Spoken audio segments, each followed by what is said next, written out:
Today I'm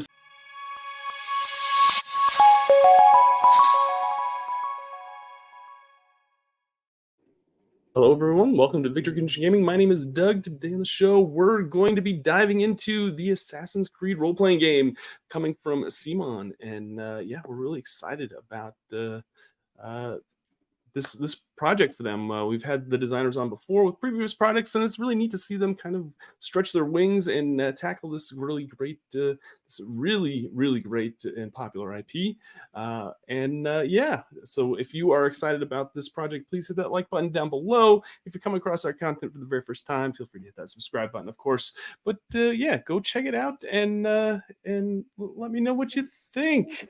So excited. So without further ado, let's bring on the rest of the team that's here today. Max, Andrea, two of the co-designers. We've got Brandon with us. We've got Em with us. Thank you all so much for giving your time today. Max and Andrea, thank you so much for coming on and showing off this game you've been working on for a while. You want to tell us a little bit about how long you've been working on this Assassin's Creed role-playing game? Yeah, sure. We can't wait. I mean, we want to talk about it now. We've been working on this for such a long time. It's been months, to say at least. I mean, it's been probably a year since the first time that we received the call to action to get involved, to get in the ring with this. And we were working on a totally different project for CMON. But then, the chances was there, and we took it as fast as we could because we've been fans of the series since the very first video game titles, and it felt good and appropriate to work on this. I mean, as well as, of course, fun and exciting. And although the pressure was pretty high too, because we never worked on an IP such as this, such as big. So, but it's been great, and I hope that the result is going to be fun for everybody tonight, first of all, but then at home for everybody else is reading and playing the quick start, and then in the future playing the entire full release game. Let's talk a little bit about this because this game you decided to use a D6 kind of a D6 system, which is yeah.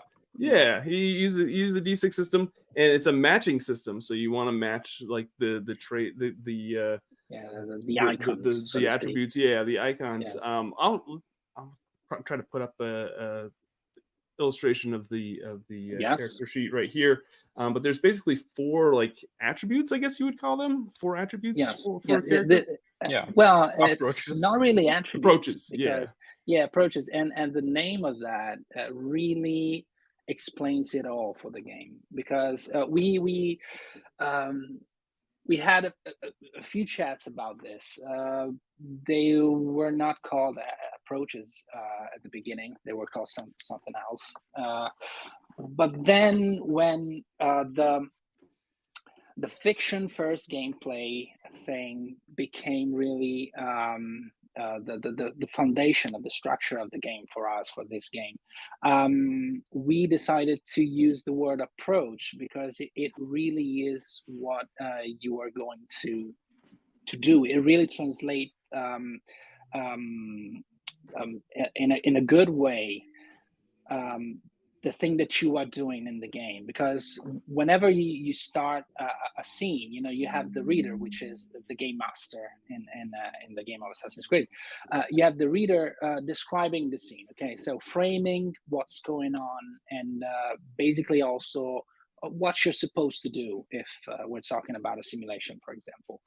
And then after this first scene, the ball totally passes in the player's hands, and because they will be describing what their characters' approaches will be to the scene. So if they're going to be approaching stealthily, if you're going to be approaching the scene with an action movement, or maybe an attack, so a kind of action, etc. So it really is the way that you are going to interact with the scene, with each scene that you're going to be involved with.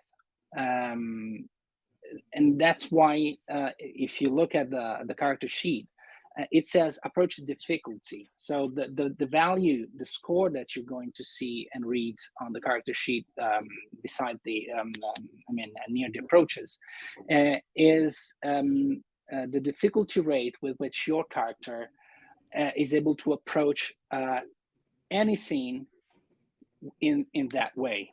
I don't know if I've been too cryptical or if it's clear.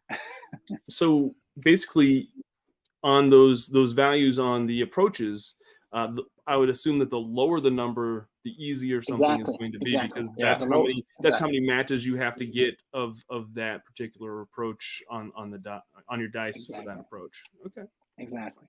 Interesting. Yes, because when you roll the dice, you always roll 6 dice. This six-faced dice, and you look for the same faces of the approach that you chose for the scene.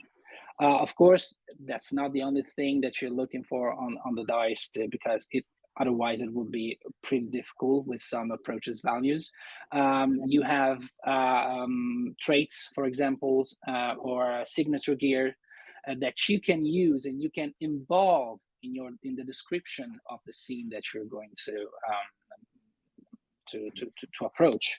Indeed, to basically activate the creed symbols on the dice to become matches, as well as the icons of the approach that you chose. So, for example, my stealth approach is 2.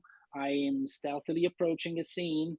I'm rolling the 6 dice, but I'm also using, I don't know, maybe I got a signature gear is my assassin hood, so I get to describe the scene where I, as you see in the movie, for those who saw the movie, or in the video games, you get the hood on and you get invisible, basically, so I'm using the hood to enhance my stealth action. This way I'm activating a creed symbol on the dice, on all the dice, so that for each trait or signature gear that I activated in the description, I get 1 creed symbol active on the dice, so I enhance my chances to match the value. And so you can do a lot of stuff with that. Yes, I almost wore my hood for this actual play and for the session, but it's so hot here that I thought it would just be like a sweaty mess by the time this is all over. I do wanted to say that the approach is so cool because it's very fiction based. I feel like it really helps just like go into the story and make it about the story instead of about numbers. So you don't have to worry about attributes and the skills and breaking down everything to a 1 through 10 number that you're adding to your rolls. I'm really excited to test this out and play it. It's going to be a lot of fun. Yeah. We had a lot of fun designing this, and we wanted something different, so to speak, and we wanted something that was in a way entry level, because we expect lots of fans of the video games coming into the role-playing game hobby maybe for the first time, possibly. So it had to be easy to use for a newbie, so to speak. But also we want it to be interesting for people like you. So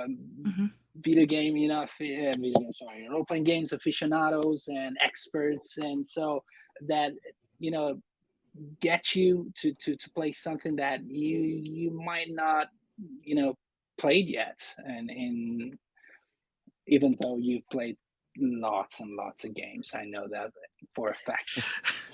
Who, us? We kind of play a few here and there, The other cool thing about this whole game that you've created is that not only did you create a book and a system, but you also have an app to go along with it, which I think is great. It just kind of makes things a lot more streamlined, and it makes it, especially for folks that maybe aren't huge RPG players, that, like you said, like that are fans of the game, this kind of helps them build out a character sheet pretty easily. Yeah, you want to tell us a little bit about how the app works with this game, and why you decided to go with an app? Well, there was the main reason was the fact that this game, as you pointed out before, requires you to play with. I mean, you can use standard D6s, but of course it get a bit fiddly to play with that. Once you memorize, we did it for so long during the first play testing and during development, because we didn't have prototypes, so we memorized the values. So the 1 was the abstergo, the 2 was action, the 3 stealth, and so on. But of course, if you get dice with icons, is very fluid, is quicker, is very readable. And the other thing that we didn't mention yet is that you're required to play with cards, because for those who might not be familiar with the Assassin's Creed lore, just a quick information. The Assassin's Creed game kind of divides into 2 separate worlds. The modern day world, which is the world of the 2016 real world. So that mirror world, the uchronic world of Assassin's Creed, where people is people, and the world is going. There's a few differences, but for the rest is just like our 2016 worlds. Okay, and then you have the simulations. So what are simulations? Through the Animus, which is the device right at the back of Doug, with a that device. He's got one. I got one in my house. I ordered one specifically for this session. Yeah. So through that device, you can basically connect to your genetic memory. And what do you do with that? You basically, the game tells you that everybody in their DNA has got stored all the information of every single ancestor that they had during, along history. So with the Animus, you can connect to the genetic memory and, for example, decide to relive the experiences of, just to be simple, of your grandfather during, World War II, as one of the characters might happen to do tonight. And this way, you can perceive the world in the past from a first-person point of view. Although you ain't gonna change history in any way, and you cannot interact as, the you inside the Animus cannot interact with the past. You're just reliving it through all the senses of your ancestor. So we needed, and the game jumps back and forth between modern day and history, past events. So we needed to have a way to not being constantly rewriting character sheets, because in the modern day you create your character, and then for example, you go in the ancient Rome and you have to build your character again. Then you go to ancient Egypt, again another character. So we designed a system that involves cards, pre-generated characters that are built in small decks. So this way, every small deck, for example, we will be using tonight some characters of the World War II deck. So there's this selection of pre-generated characters that you can select at your choice, or if you have some specific need as a reader, so as a game master, to have some characters playing, you can suggest them to the players, etc. But so that you are always ready to play whatever is the time frame that you're going to experience that night. So but what comes with this comes that you have to buy the book, you have to buy the cards, you have to buy the dice. So why can't we put everything together in an app, which is totally functional, which is good to look at, which is, that has a dice roller, that has every single card of the game. So we have been playing with prototypes, and it's really cool to have it on the table, the character sheets, and then the cards that you take and put on your character, and then your character becomes the new one in the past. But if also since COVID, lots of people play online, and I play online 90% of the time, so I couldn't do a lot with cards and dice, even because they never trust me with my dice. I don't know why. So so with the app you solve this issue too, and it was something that, thanks to the CMON structure, we were able to do, and that's great. And the guy that developed the app is Luis Alvarez. Is a great guy, and he's been very, very kind to listen to us and our requests. Very patient requests. too. Yes. Nice. So very cool. Do you also want to the art that we've seen so far is really amazing. Which I mean, Assassin's Creed has some pretty amazing art in it just in general. But can you acknowledge any of the artists that are working with you on this project? Yeah, sure. Well, we have Antonio De Luca. He made the 3 books cover. So nice. And all the iconic assassins from Assassin's Creed. And then, we had a lot of artists that worked on the project. Yeah. Because, Max said that we have a deck of cards, so each card, it's an illustration.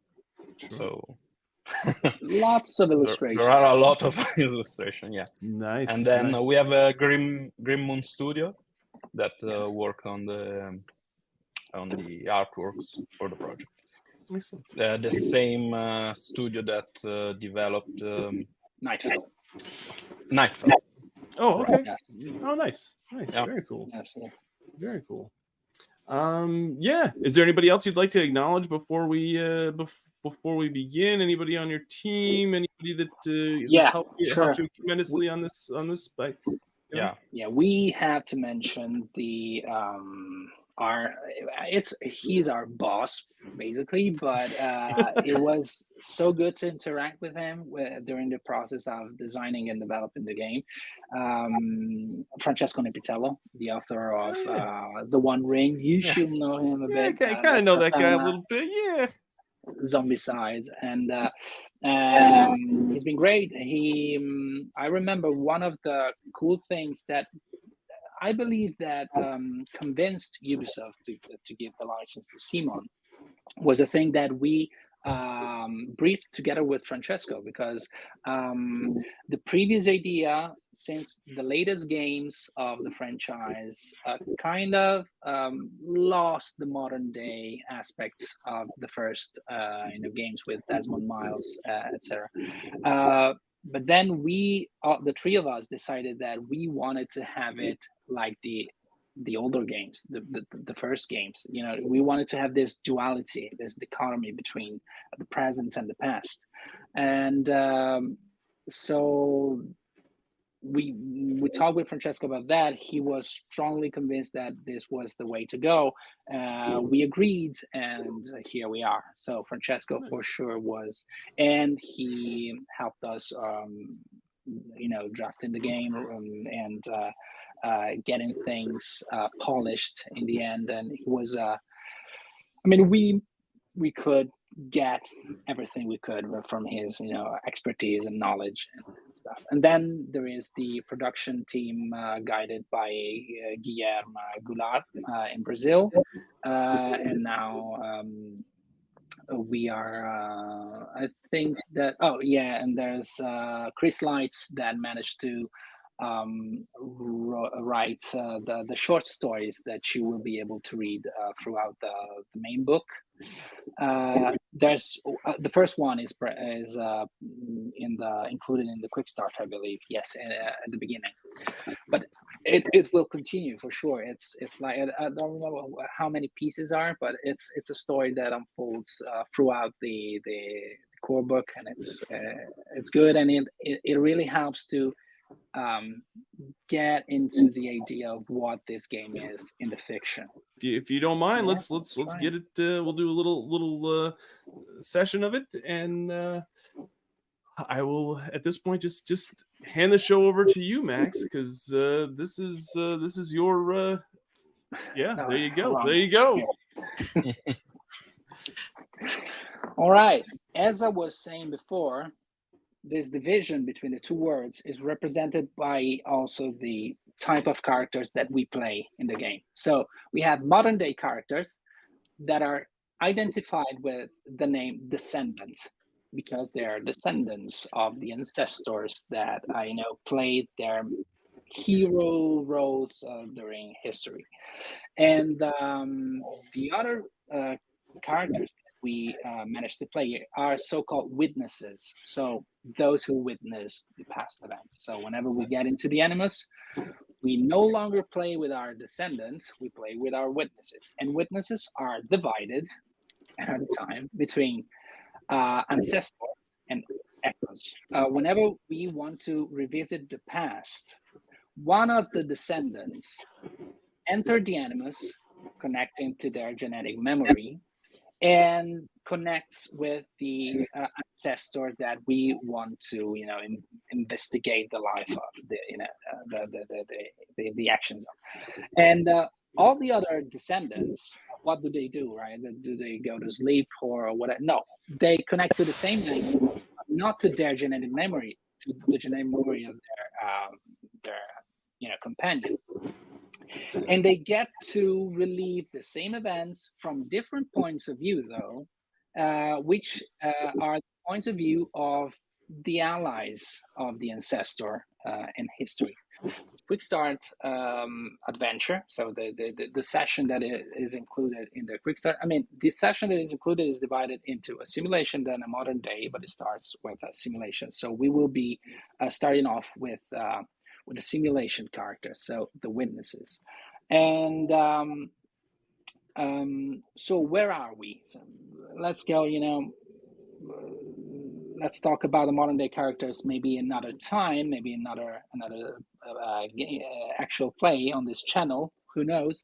And so we are in World War II, as we already said. Okay, so you entered the Animus, specifically Doug's character, Doug's descendant, connected his genetic memory to the Animus, and the Animus is kind of loading. And for those who know the video games, you are in the memory corridor right now. So it's all kind of white or blue or gold. It depends on the video games that you are thinking of, and you can see yourselves.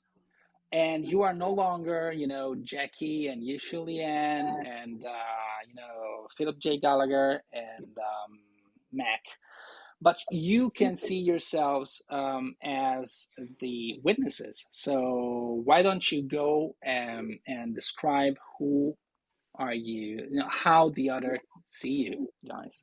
I'll go first. I'm Major Gallagher, and I've kind of have this, these probably like a war uniform on with a hood, and it's kind of draped over my, typical of this, typical what you see in these games. It's kind of covered over and kind of partially blocking my face. I'm just like, I'm out there to kind of do damage, and people, I think when people see me, they kind of know to stay away from me a little bit because they're not really sure, I mean, that's probably the case even in my real life a little bit, just people usually look at me and they tend to stay away. Yeah. But with that red dress, Exactly. I'm a major in the British Army, and I'm just kind of walking around as if I know, I have a purpose, and I always know where I'm going, and yeah, and I am just a brutal, lethal weapon, and that's and so people usually just kind of, if they see me, they stay away, or I try to stay away from them. I can go next. I'm Josephine Belanger. I am a burlesque dancer. So I am very conspicuous, but I don't appear dangerous. Whereas I am working for French intelligence during the war. I can go next then. Make this a circle. I am playing Nancy Drake. Now, Nancy Drake is somebody your eyes might drift over at first. She wears a simple long coat over a pinstripe blue suit dress. Her hair is neatly coiffed above her shoulders, and there's just a little bit of oddness about her if you look at her face for too long. Her eyes are a little too steely, her mouth a little too stern as she regards everyone she's around. And if her coat shifts just enough, you see there are many grenades along her hip. Yeah, go Reboante. Well, speaking of explosive, well, my character is Reboante. It's an Italian partisan, and with a submachine gun in his hand, and well, a lot of explosive too. We're gonna be a good pair. Yes. Yeah. That's gonna be a mess. So, this four characters, these four witnesses, are staring at each other in this memory corridor, just until the corridor itself starts to, cracking and falling into pieces, to lead the place to darkness, since it's apparently night. The scene that you are going to see unfolding before you is a night scene. But then the sky, which is covered in clouds and dropping down a fine drizzle of rain over your heads, gets somehow lights up by the colorful lights of a huge theater on the other side of the road from which you are standing. So, reading from the quick start guide of Assassin's Creed, you can see the Folie Bergère. So this burlesque and cabaret theater, very famous back in the days. We are in 1942 in Paris, France, and it is right when the Nazi occupation has already took place, but at those times the occupation was not that violent. Things were pretty safe in Paris. I mean, they were not safe, of course, but it was basically the French people open the gates for the German to enter without destroying the city. So this is the situation that we are going to dive into. So if it weren't for the German uniforms crowding the area, everything tonight might look like it did in pre-war days. From your hiding place, you can spot German trucks parked a short distance from the theater, and you have been observing cars carrying people in evening dresses coming and going for quite some time. Despite the rain and the people talking outside the building, you can also hear the muffled music reaching the road whenever the theater doors open to let new guests in. One last look at your watches, one last check on your gear, one last deep breath to let the sweet petrichor fill your nostrils. Time to go, assassin. Other than this description of what you can see as soon as the scene creates around your characters, I can also tell you what your characters, because once you get into simulation, you get you take on the role of the people that are there, the witnesses. So you're no longer the descendants, you're the witnesses. So you basically know what they're there to do, right? What their mission is. Basically, what you're required to do in this simulation is infiltrating the theater in whichever way you find comfortable with, or whichever your plan will be. Because yes, we are in the past. Yes, there are things that had to happen because they happened already, but you will choose how they did happen. We will discover it by playing. That's the fiction first side of the game. And then you want to reach one of the main Nazi guys inside of the building, because you want two things from this guy: his death, first of all. So you want to assassinate him, since he's a Templar. So he's not only a Nazi, but he's also a Templar. So it's one of the biggest bad guys you could ever imagine. The Templars are, for those who might not know it, the enemies of the arch enemy of the Assassin Brotherhood. So they are those who want to control the world and make this big new world order made of humans are sheep for them, and so on. And then you want to retrieve some precious intel about an artifact.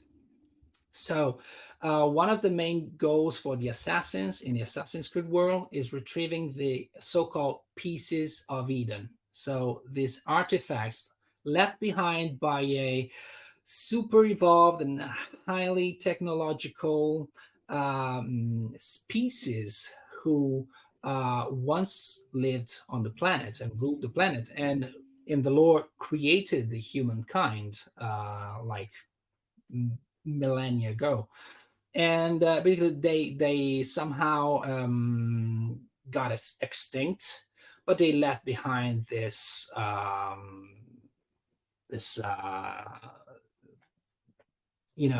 there's lots of artifacts that can really be used for, of course, rule the world if one should want it. And one of those pieces might probably be in France right now, and the Templar branch of the Nazis are looking for it. And this intel is said to be a property of this Nazi guy, who I will be telling you the name of in a short bit, because it's not that easy to let me see. I mean, his name is Schmidt, but the oh yeah, is it a Sturmbannführer? No, it's not a Sturmbannführer. Is another rank. I will find it. No worries. But I will look for it. So first things first, you have to enter the building. You have to enter the theater. So you have a Green Beret, you have a burlesque dancer, you have a woman with grenades and a man with grenades. So yours is the choice. The fact is that you probably don't want to get caught, because the infiltration must be, you have to get inside. But if you get caught, let's see what happens. I pass all the balls to you guys. It's your turn. So we're in front of the theater right now, or we're somewhere adjacent to the theater where we can see it from right. Yes. On the other side of the road, at the top of a building, facing the theater, wherever you want. You tell me. So could I possibly could I look to see if there's like an entrance where like the dancers go in, or like specifically like the crew, or like that? Can I see that from like just from the vantage point that we're at? From where you are, you cannot see these entrance. You can see just the main entrance, which is very big. There's a concierge at the door that kind of checks the invitations for people who wants to go in. What you do know, however, as a burlesque dancer, and is that probably a building, Josephine Boulanger. Oh, by the way, some of those characters are inspired to real people that happen to be, to be living at the, and maybe be involved in the Second World War. Who knows? And you might know that a building like that, and you visited and performed in many like this, would probably have, since you can see two narrow alleys on the sides of the building, it will probably be on the back of the building. All right, good. Can I take let's see, can I take Major Gallagher with me, and we'll try to go to the side of the building and see if if he agrees to that, let's see what you guys want to do as a group, and then let's see how things move forward, and if we have to roll and so on. So Major Gallagher, what you want to do? Yeah, I think that's probably a good option. Is I'll go around with Josephine and kind of walk around to see if there's a service entrance, just to kind of and maybe like try to blend in as much as I can. You can just say that you're my manager, and then we can kind of like see if we can open up another back door for the rest of the crew. Yeah, I think that's to me that seems like a pretty decent option. Yeah. But we'll let everybody else kind of give what they're thinking. What's going on the front of the theater? Oh, there's as I said, cars coming and going with people in cool dresses, evening dresses, entering the one with a machine gun, right? Not at the front door, but since you asked, you probably, since I also told that you've been sitting wherever you're at and watching the stuff. You also saw that there's a couple of German soldiers on each side of the building, kind of patrolling probably the back alleys, the side alleys, and the parking lot, and the road. And there are just a few. There's not a platoon, patrolling the streets, but it might be they are moving. Yes, they're moving. Yeah. Okay. I will start following probably one of the patrol, just to keep sure that nothing is going wrong. Good. So, Josephine, what if I went around back and waited until you see if you can get inside with Gallagher here? Yeah, I could definitely. I could probably get some extra doors opened after we're ready inside. Well, after you're done following, would you like to reconvene there? Sorry. How do you pronounce your name? Reboante. Reboante. Okay. Yeah, that's fine. You can call me a Rebo. Rebo. The Rebo man. Rebo, I love it. Will you meet us in the back after you're done figuring out this patrol? Yeah. I'll keep an eye for any other unwanted surprises. Good. Okay, so let's follow Josephine and the Major Gallagher going on, let's say, the left alley. Okay.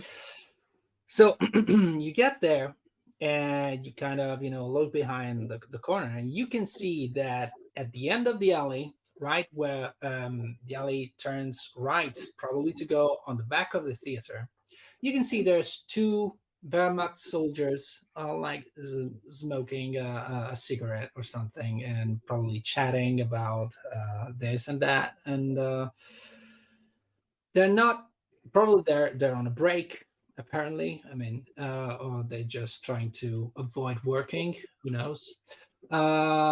Still, there's two guys in uniform and guns there where you trying to go.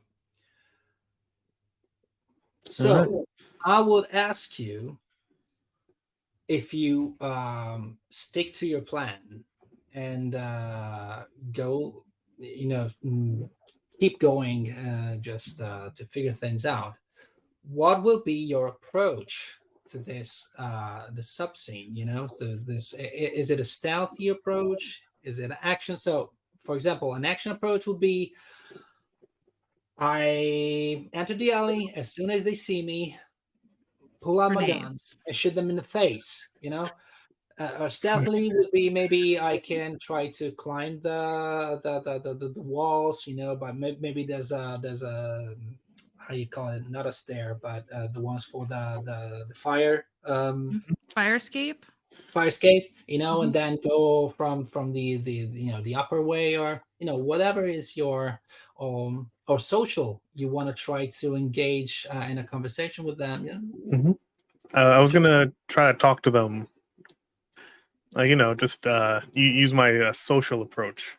Yeah. Since I am a famous burlesque dancer, so I'm Yes. assuming they may have some knowledge of who I am once I get close enough that they can they Yeah. can see me. Okay, so you just walk right onto them. Yep.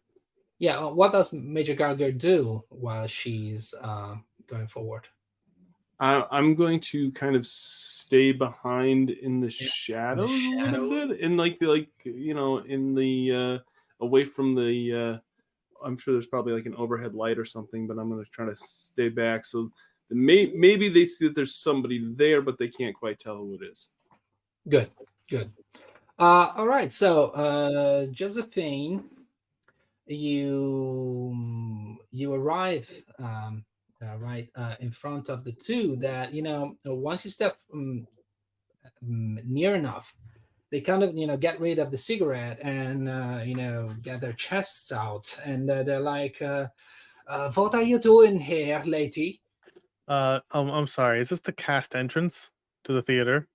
Yes, right behind the corner. But who are you? And they, it's dark, so they kind of, squint their eyes to try to take a look at you. Like, I'm Josephine Bollinger. I have a show here at 9:00. I'm supposed to be on stage. I'm getting here early so I can get in. Is that on your schedule? I don't know. We should ask to somebody here. Josephine, Boulanger. Yeah. Oh my God. All right. Yes. And they start talking in German, which you understand, but I do not speak. So we will just say what they're saying.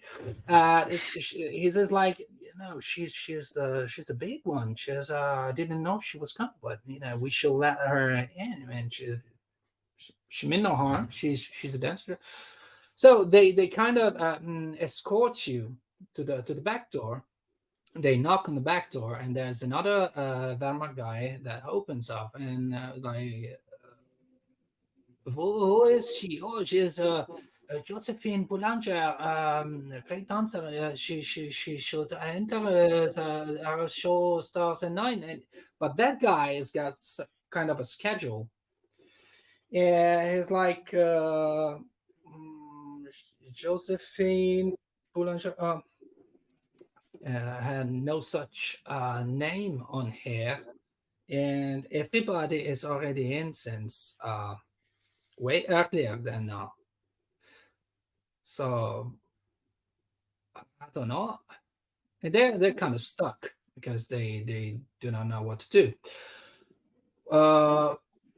Do you want to do something else to try to just go with your cause and convince them in another way? Major Galler would like to step in and kill them. Well, yeah, I think at this point, since are all three of them kind of distracted around Josephine, kind of.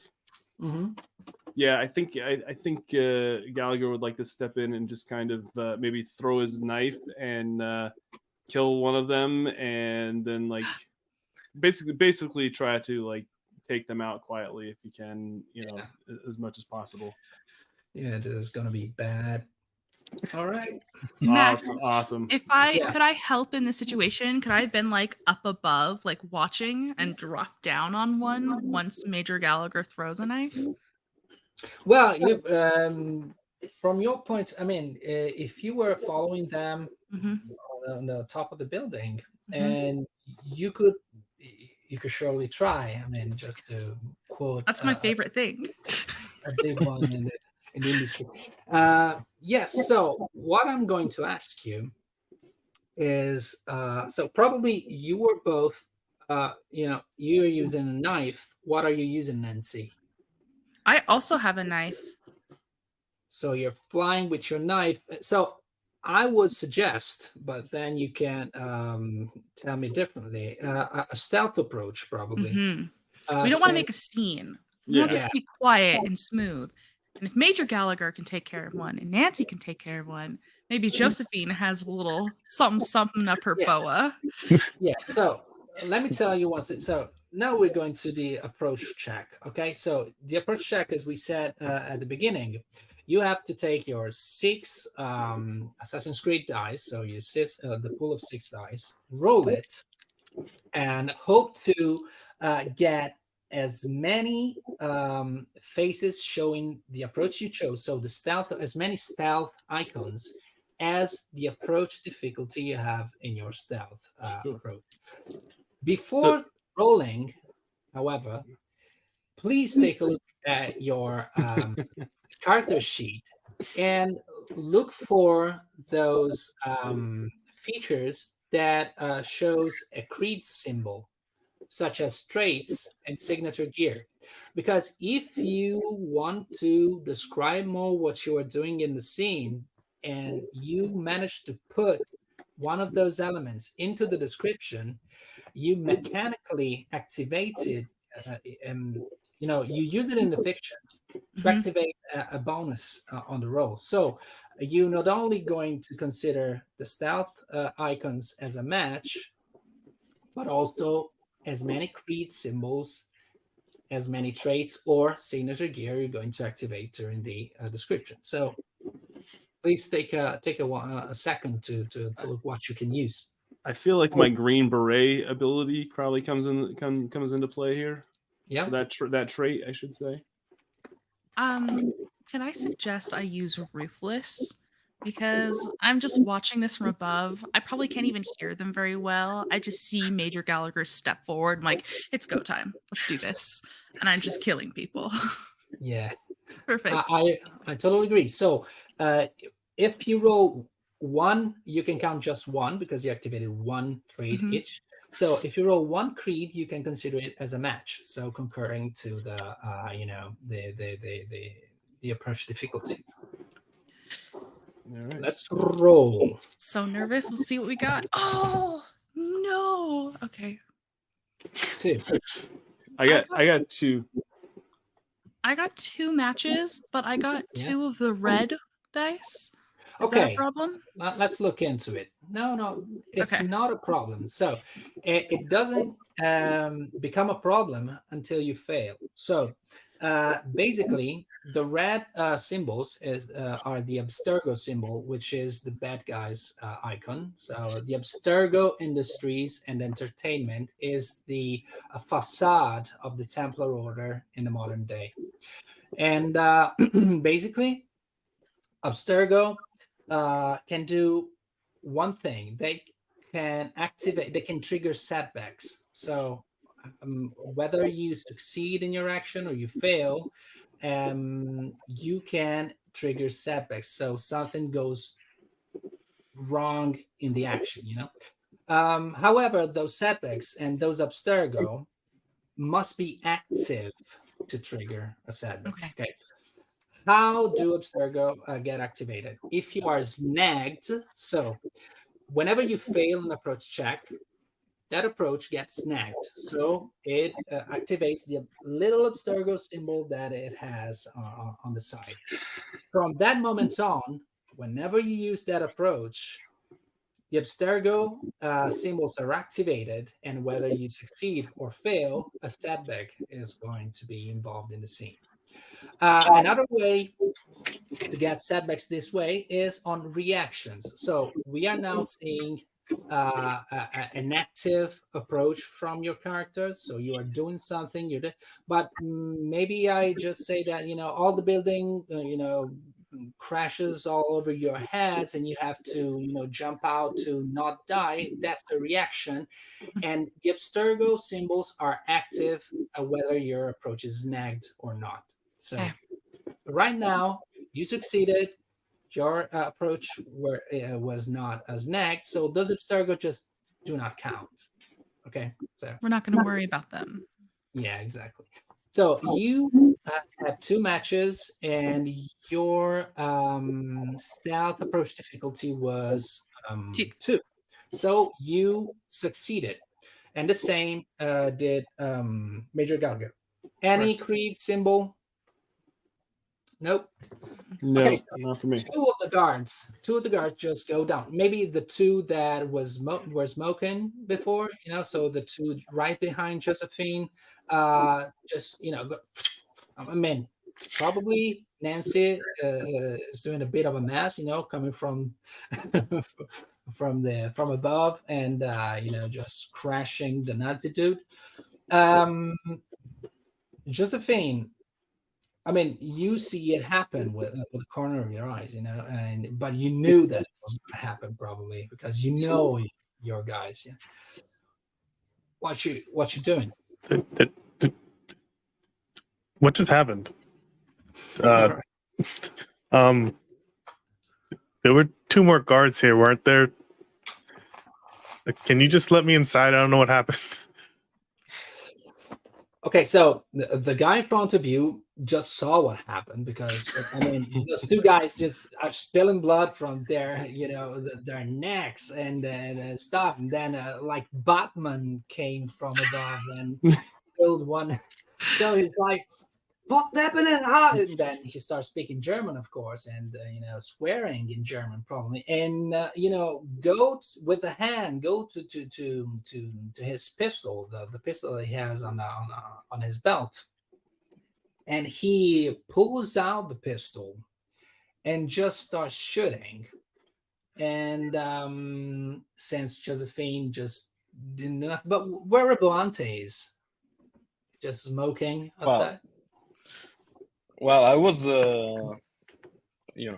circling the area. So Okay. So you can see Batman and the Green Beret. Okay. Batman and the Green Beret. I love it. This is the best team up we've ever had. This is absolutely.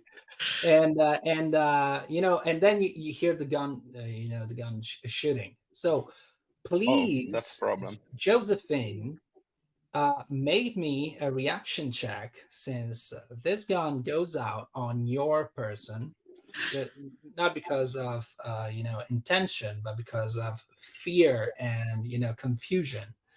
So what you're going to do is first of all choosing how you're going to react to this. So which is the approach that you deal with while trying to maybe hide behind the wall, so it might be stealth, maybe trying to just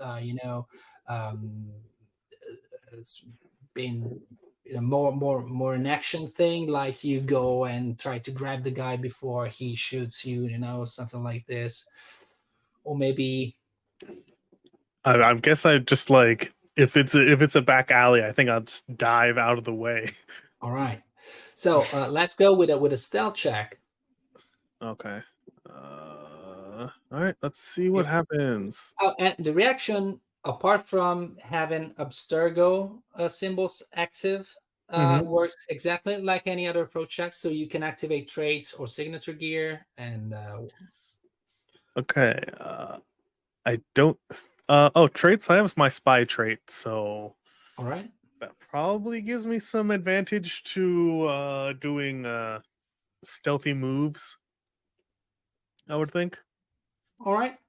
Yeah, you're familiar with getting guns pointed at the face. Either that or my ability as an entertainer makes me agile. I got some high kicks. You could kick the gun out of his hand. Yeah, you could totally. Gone. I don't think I have the moves for that. Fair. That's fair. I think that'd be way too risky. I think a dodge is the play here. All right, so let me roll, and I got no matches. No matches. I got one. So- I got one creed. One creed, so you have one match, but you're out of one match to succeed in the reaction. So basically, what happens is you have to snag your stealth approach. You have to check the abstergo box, the snag box, Okay. right there, and you also and it's kind of like while you get behind the wall, you try to sneak out of the way, the bullet still hits you maybe on the shoulder, on your arm, the leg, wherever you want. I mean, it's not a deadly wound, but you got hit. However, Just what about what about abstergo symbols? Any of them? no abstergo symbols, thankfully. Perfect. So even if the guy got his gun, nobody else seemed to catch the gunfire, or nobody caught you in the back alley.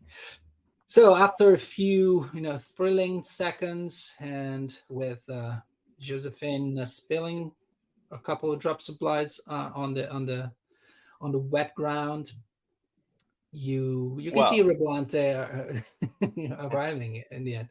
Okay. Well, as soon as I arrived, I tried to throw my knife to the Nazi guy. Well, Right. but it's the only one, right? There. No. Everybody. Yes. He's alive still. Right. Yeah. Yes, he's the only one. So I want to try to save the uniform.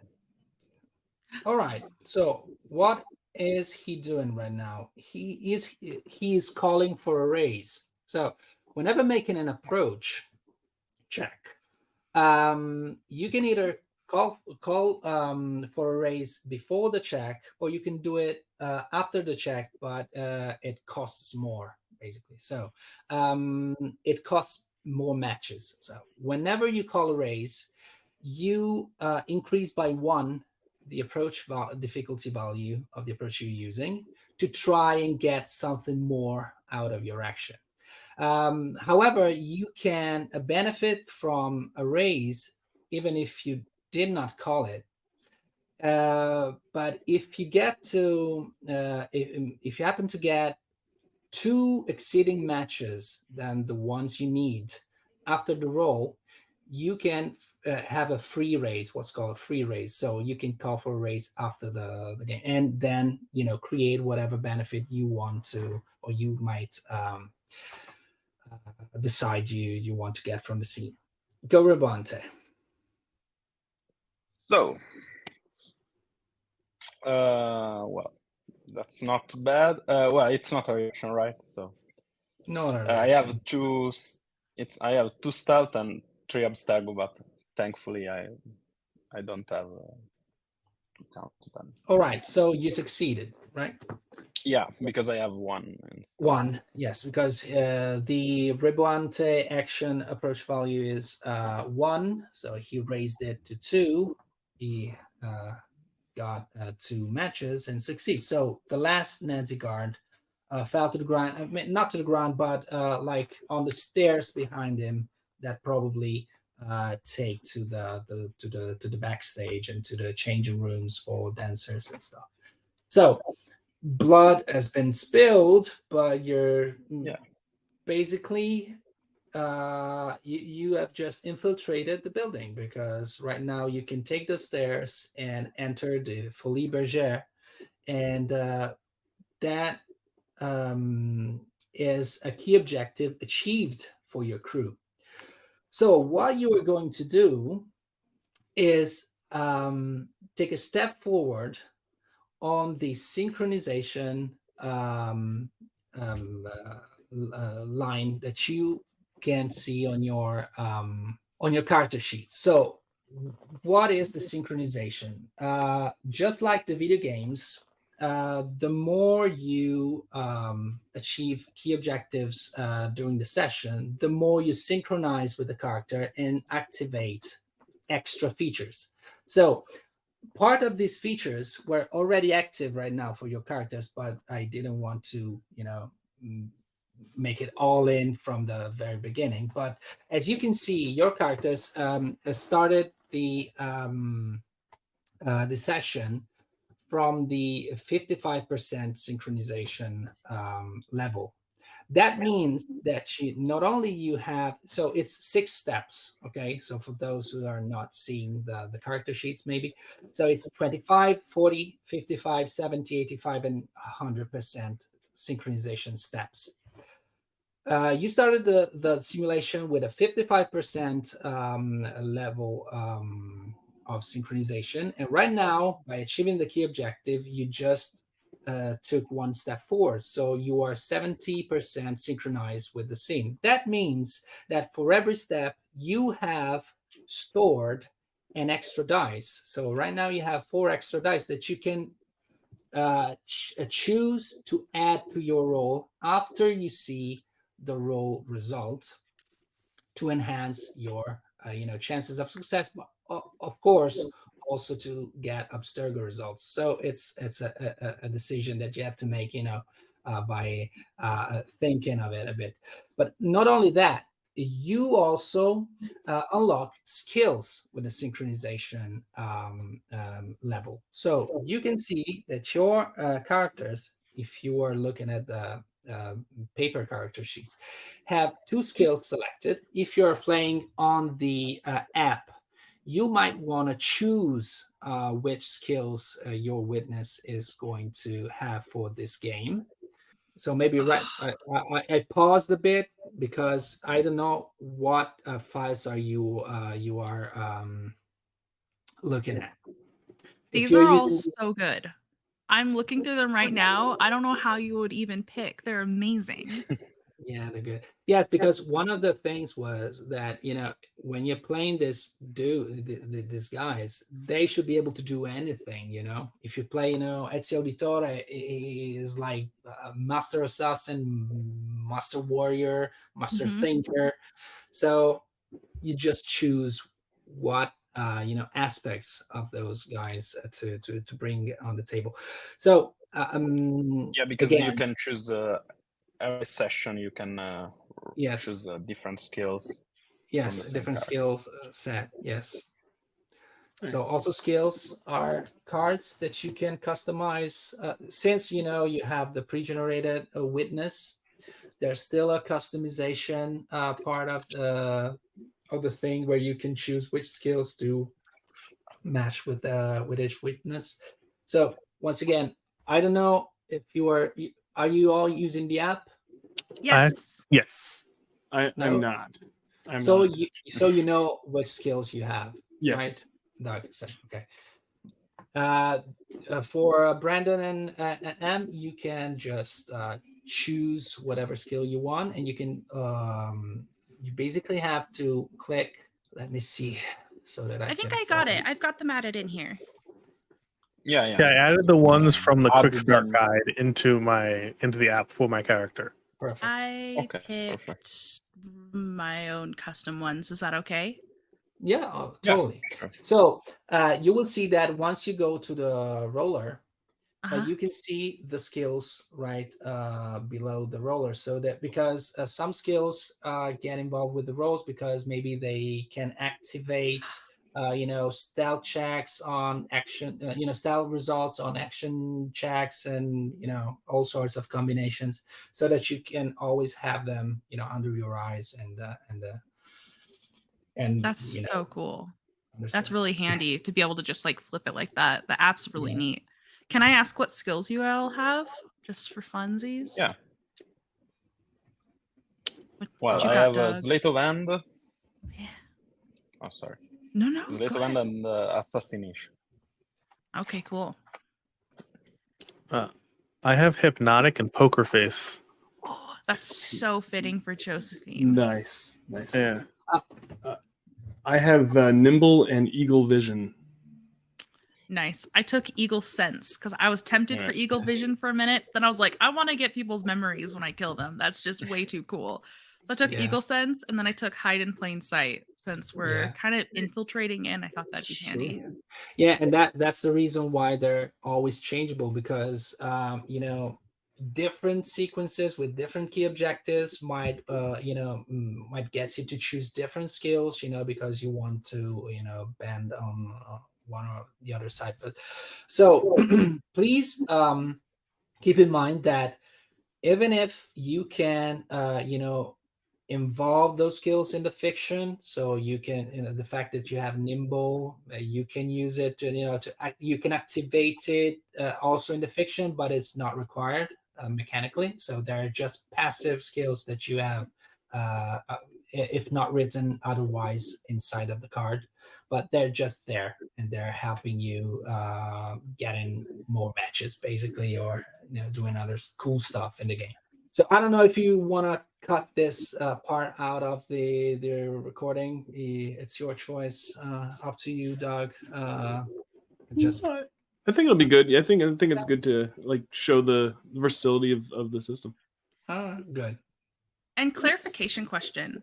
Every Yes. time you go like back into a memory and you load into like a new witness, you Yes. get to like kind of customize per job that you're doing once you enter in and you start filling up this bar. Yes, because basically when on the reader side of the game, when you prepare a sequence, you also have to decide how many key objectives there are in the sequence. So, for example, this sequence has got 3 objectives. That means your character started at the 3rd level of synchronicity, because you go 6 minus 3 key objectives, so minus 3, so that you, because the scenes that we are playing, they're just a fragment of the entire adventure that these characters, you know, had taken care of during the history. We're just playing the crucial moments of their. In fact, in the games, if you take Ezio's one, you know, the Ezio Auditore game start with Ezio being born. So, you know, it's you kind of play all his life, but we don't have the time to do it because, you know, every one of you has got an ancestor, and, you know, you want to play your ancestor. So, for example, right now we are playing the story of the dog's descendants ancestor, but then again, maybe you have, I don't know, Ivor, you know, the Viking woman from the latest video game, and you can't wait to play her. So we cannot, you know, have an entire campaign based on Major Gallagher. We will have a session or maybe 2, and then we will pass on to your ancestor, and then Brandon's, and then Andrea's, and so on, so that everybody has got the spotlight and they get to play the ancestor that they chose.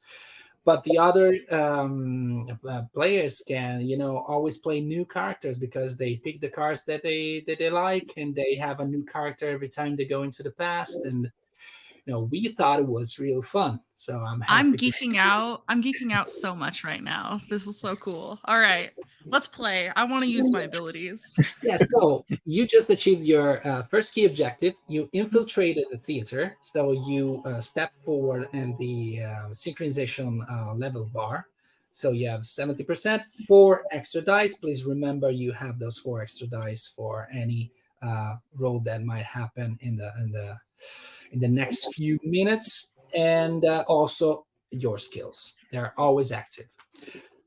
So you're at. But if you go up the stairs, you get to basically the first floor of the theater, but in the backstage, and you can hear the chatting.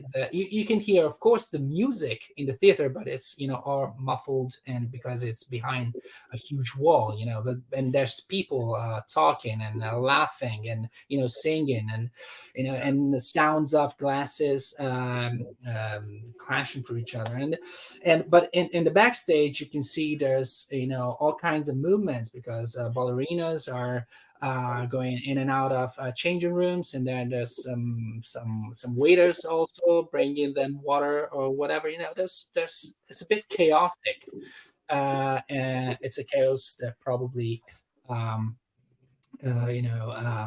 get Josephine getting a bit lost in the memories, and so it's your turn once again, and of course, from the backstage, there's a way to enter the main hall or the stage, and there's also other stairs going up somewhere.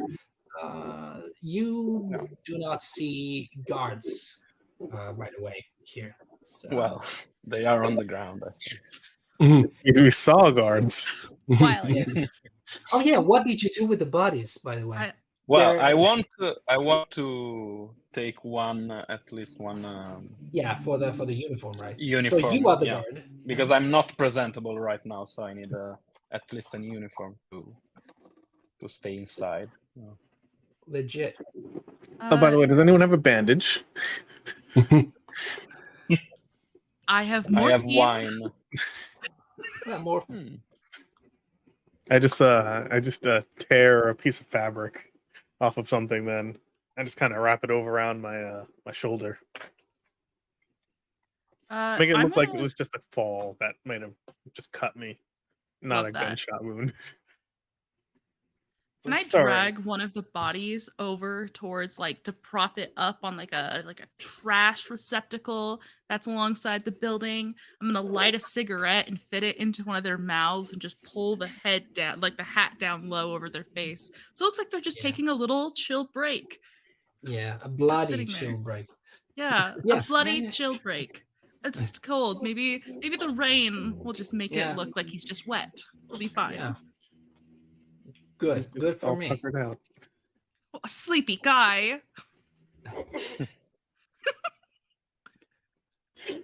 All right. Doug, what are you doing with your body? Not cleaning up your mess. He wears it. Yeah. No, I feel like I just kind of there's got to be some sort of storage bin or something. I would think the backstage would be something to kind of. And I just kind of pick them up and just throw them in the box and like an empty crate or something, storing some. But in the backstage, right? Yeah, but backstage, yeah. So I'm just gonna fold them up and kind of put them in the box and put the lid back on. All right. Yeah, and I even take as the ruthless. naked one. Yeah, the naked one. Yeah. Yeah, and I'm bringing him into the bathroom, and I just close the door and put him there. Just lock the door, then pull it shut. Yeah. Or do you crawl? No, I was gonna say. Oh my goodness! All right. So this was handled with grace. I'm really glad that. Yeah, absolutely. You definitely took care of the bodies. Okay. And you're in the backstage. So what's your next move? Just to point it out, your next two key objectives are assassinating Wilhelm Schmidt, which is an SS Obersturmführer, because in the end I managed to get the name, and get the intel. You don't know if the Obersturmführer has it on its person or somewhere else. The intel might be also gotten by interrogating the guy, or also here we know that those guys were there for these reasons. We are going to discover how and what of the key objectives they did achieve, and which were their approaches. So no grenades. Okay. I mean, not yet. Not yet, right? Be very careful with them. For now. There's one in the bathroom. Just for emergency. All right. Tell me. I'm gonna just try and grab a bunch of costumes that are on a rack and drape them over my arm to just start blending in. I want to look like I belong here, and then I'm gonna take a half step behind Josephine as if I'm attending to her, I'm following her for wherever she wants to go. I feel like we should take the advantage of the fact that we're backstage and see if we can find some clothes that may blend us in better with the crowd outside. Mm. Better than well, I mean, the uniform is probably fine for Rebante. Well, if I am not wrong, Josephine should already have an elegant dress, so you're covered for this. But if you're referring to your colleagues, Nancy's coat, I agree. and, I you agree. could probably. I am dressed professionally, and that fits in everywhere. With me, talk about Major Gallagher standing over here in full uniform. You both might want to change, just to blend in. There's nothing wrong with how you're dressed now, but I suppose in order to blend in. Best. I don't want to look like a dancer. I want to look like some of like the staff that's here. So I'll dress down to whatever that is, and then what do you do? I kind of want to find one of the stage hands, and kind of grab him by the throat and knock him, kind of choke him out. I feel like it's a much easier way to just get stagehand clothing. No. I really want to knock this guy out and then take his clothes and then put him with the other naked guy. Yeah. That way he wakes up to a naked dead man. Yeah. What have I done? You just pour wine all over him. So yeah, I want to sneak up behind a stagehand and kind of someone that's about the same build and just kind of put them in a chokehold and then just kind of choke them out so they can. All right. And then I want to take their clothes. Okay. Doug has really embraced the assassin lifestyle. Yeah. True. I mean, stagehands are the invisible people of theater. They really. I mean, I've worked in theater. Nobody sees those people. Hey, perfect then. Well, we're now leave dressed. You alone anymore. Yeah. So of course, Nancy, you could, you walk through the backstage and you look, door after door, and at one point you see, you pass by the dancer doors, and then you find what you were looking for, which is something different, and you open it. There's a room with this, people who works here, but it's not the burlesque or cabaret performers, and there's any kind of dress that you can imagine right now for what you are thinking of. The same goes with Major Gallagher. I'm not asking you for a stealth check because you are a Green Beret, an assassin. You are choking out a poor stagehand. So there was no sweat for you. And then we have two naked guys in the buffer. And all right, Rebante, what did you do while this was going on? I will put myself in the in the dress that I am. All right. Right now, and I'm starting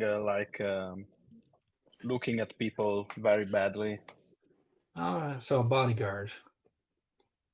Yeah. Not particularly funny Nazi. All right, you're dressed like a Nazi, and there's a cool thing that might come up in a short while. Okay, so you're dressed for the part, and where are you going now?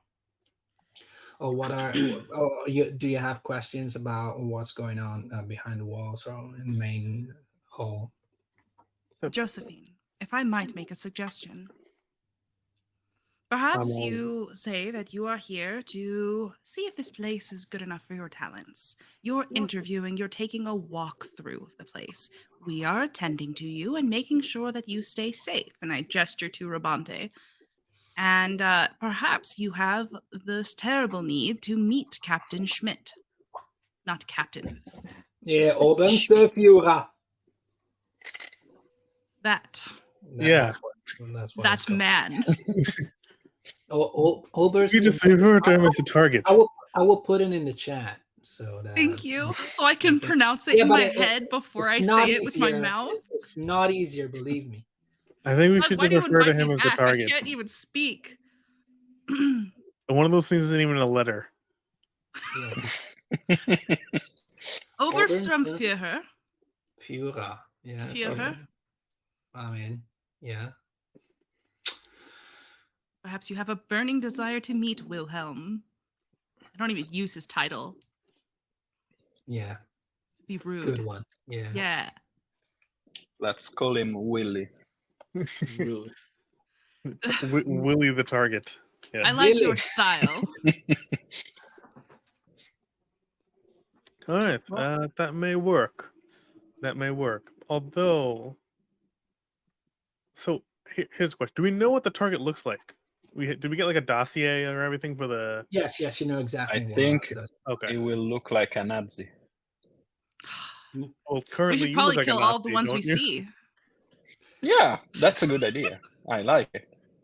Yes. The Yes. fastest You way to kill have. Nazis are cluster them, grenade. You're done.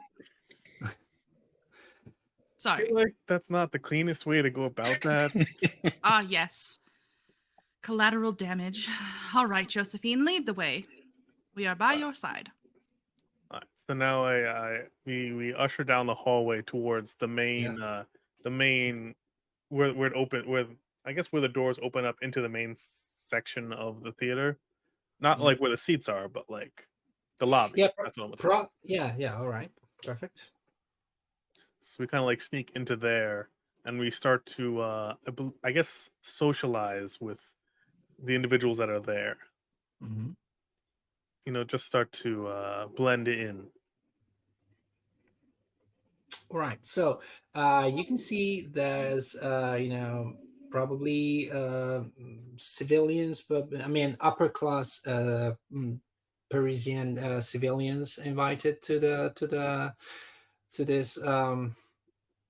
this cabaret show. There's of course tons of Nazi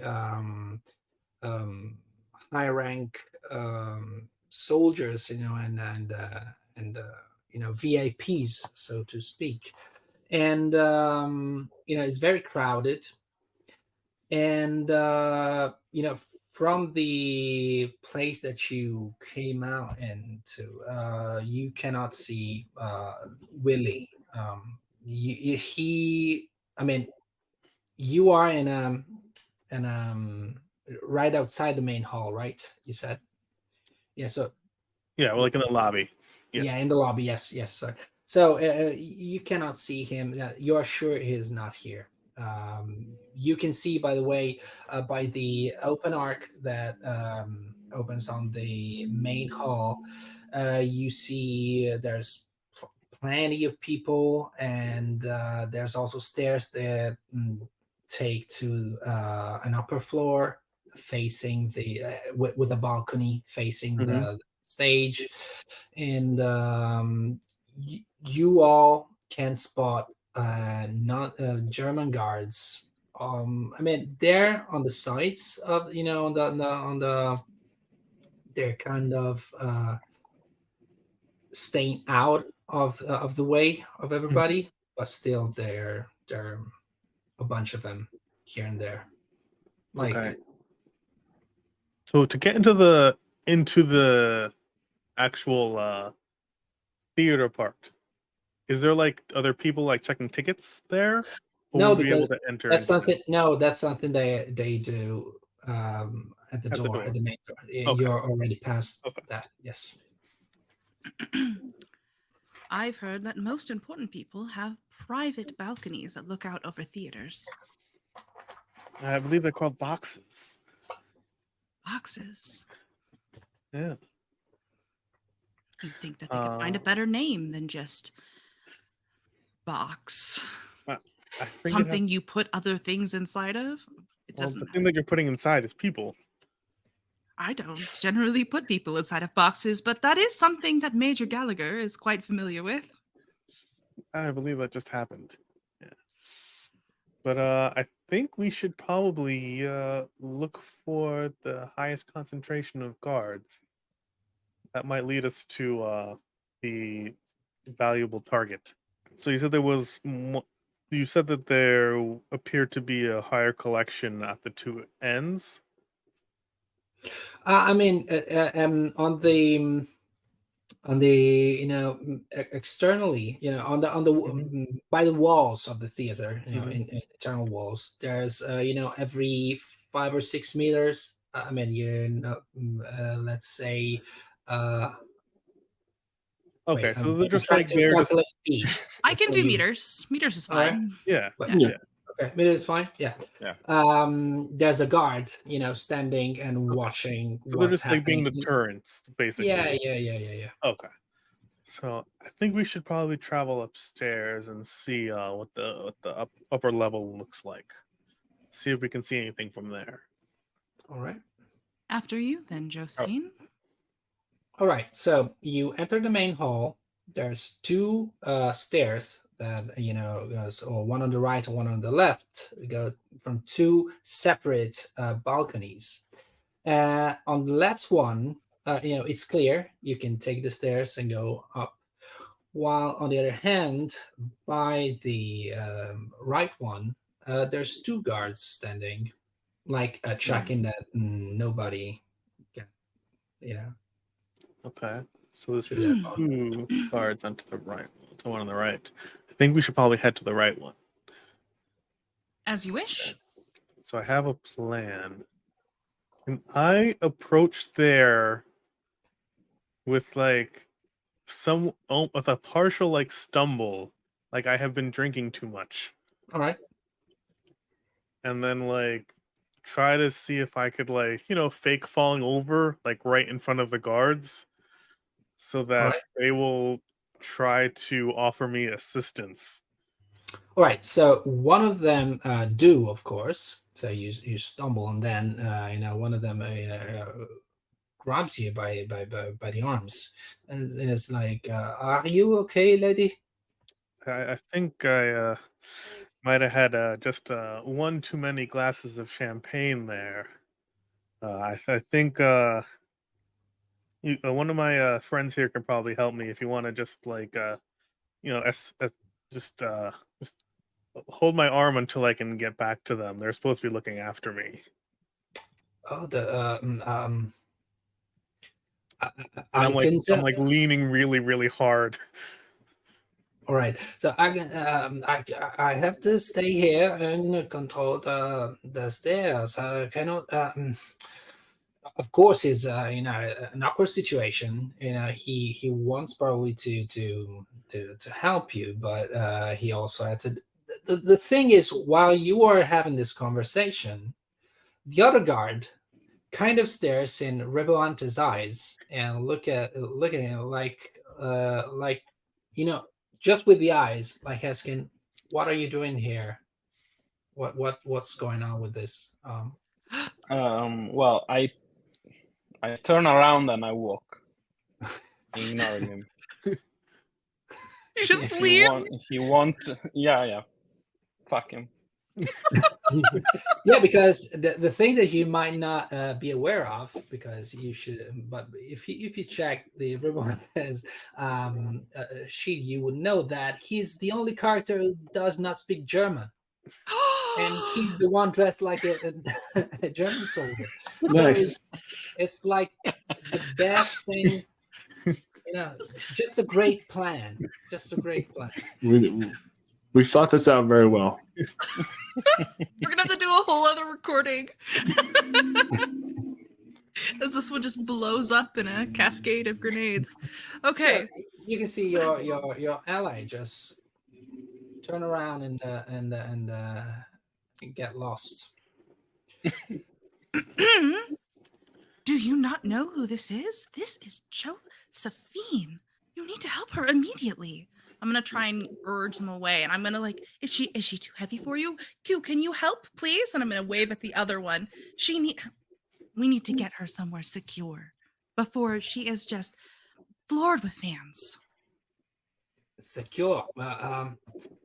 Josephine. Yes.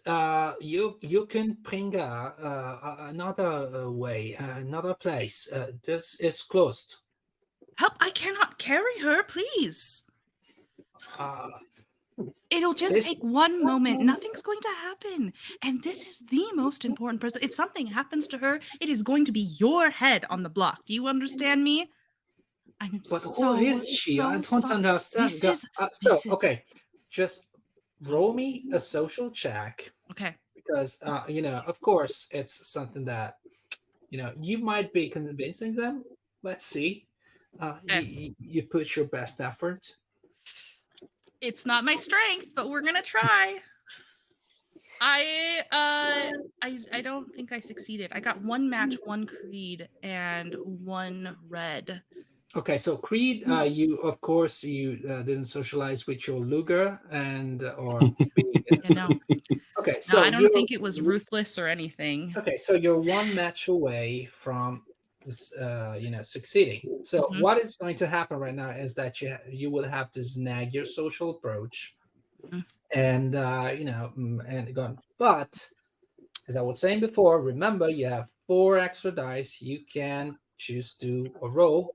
You can choose how many. So it's from 1 to all 4 of them. Once you roll them, however, they're gone for the rest of the sequence, even if there's a way you can recover 1 of them during the sequence. And also, I do not remember right now which skills you chose. I took hide in plain sight and eagle sense. I don't think they apply here. No, yeah, they don't apply, but extra dice might. I'll use 2 dice, I think. Right. Let's be risky with it. Yeah. I got it. I got a social. Okay. I was confused because they're black for a second, but that's so cool. They look special. Extra dice in the simulation, in the fiction, would be the simulation resynchronizing for you. So maybe the thing weren't going too well, but then the simulation just realigned, and because that's what happened. Nancy Drake convinced the guards to let them pass, and even the guards that didn't want to let you go upstairs, he's now taken Josephine from one arm and the other one from the other arm, and they are escorting her upstairs. By the way, as soon as you're up, they go like, okay, now we have to go back down and take our place again, but you can stay here as much as you like, but please do not go through the offices and stuff, please, and call us if you need further assistance. Thank you. Yeah. And there you go. Thank you very much. It's appreciated. Did that leave the stairs unattended long enough for Gallagher to sneak through? Well, he should sneak behind them, and then while they, turn around, go behind them again. Mm-hmm. Yeah, absolutely. I'm just, because I'm a stagehand. Nobody sees me, so I'm just kind of. Yeah, I would say it would require a stealth check. It's not a thing. It's not that big of a stairs. They're big, but not that big to. All right. Sneaky. Best of luck to you. So I got. So that is 3. I got 1. Wait a minute. No, I just got 1, so I did not hit my targeted 2. All right. So I could use 2 dice again. Yeah, you could. I could do it like him. Yeah, let's try it because I don't want to. No, I did not. Oh, no. It's okay. So, the thing is, your stealth approach is nagged.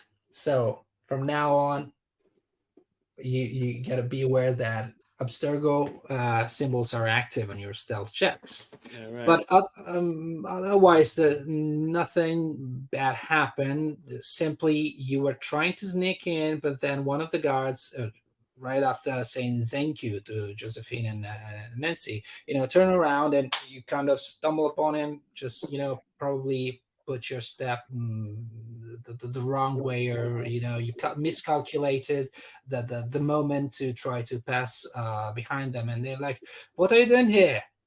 Nobody can do it. Just the ladies. You go back, please. Go to work. I'm here to check the. There's an issue with the lights. I've got to go check the lights on this section of the Okay. the theater. What lights? The lights. You know, I have to go out and take a look at. What is going on tonight? What light? I don't know about the lights are working. I can see them. You can see the lights in the theater right now. Them are no, the one on the balcony. What are you talking about? I need to make sure that the lights aren't shining into the balcony. It's like right behind them, Nancy with a stick just like breaks a light bulb. Ding! Like throws a shoe up there. Oh my goodness, Right. these lights have been exploding all over the theater. so you can see Major Gallagher is having an issue, in the middle of the stairs. All right. I mean, it's not the middle of the stairs because they just turn around. So you're on the upper floor still. So there's you can see there's right now Josephine, Nancy, the two guards, and Major Gallagher trying to talk about this issue with the lights. We're in the stairwell more or less right now, all of us. Yeah. But I'm assuming that it's Nancy and I, and then the guards, and then in front of the guards is Gallagher. Exactly. Yes. Okay. So at that point, since we're behind them, could I go for one of the guards with like my concealed knife? I love Could I this. just could I just like do like a This is big getting fall, polygrams. action? Like I'm like falling into them, but then it's like as I'm pulling them down, just kind of like stab them in the armpit or something. So it's Yeah. kind of like doesn't seem like they're being stabbed. Yeah. Just a little tickle. Yeah. It's perfect. Every right. time I'll leave you alone. I've never started the killing. I just want you to know.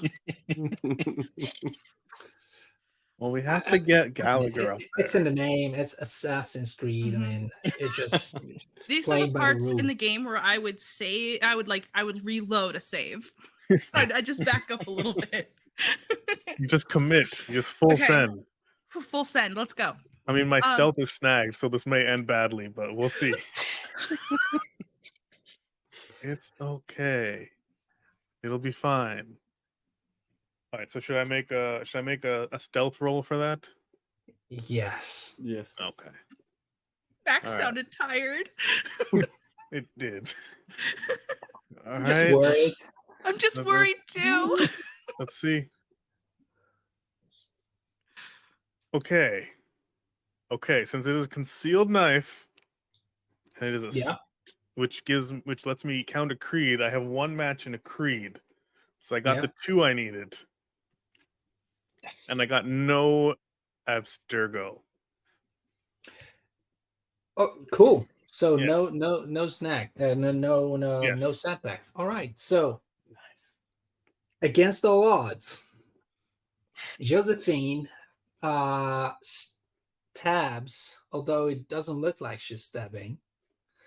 The guard that kind of goes like and like reach for the the back, right, where the lung got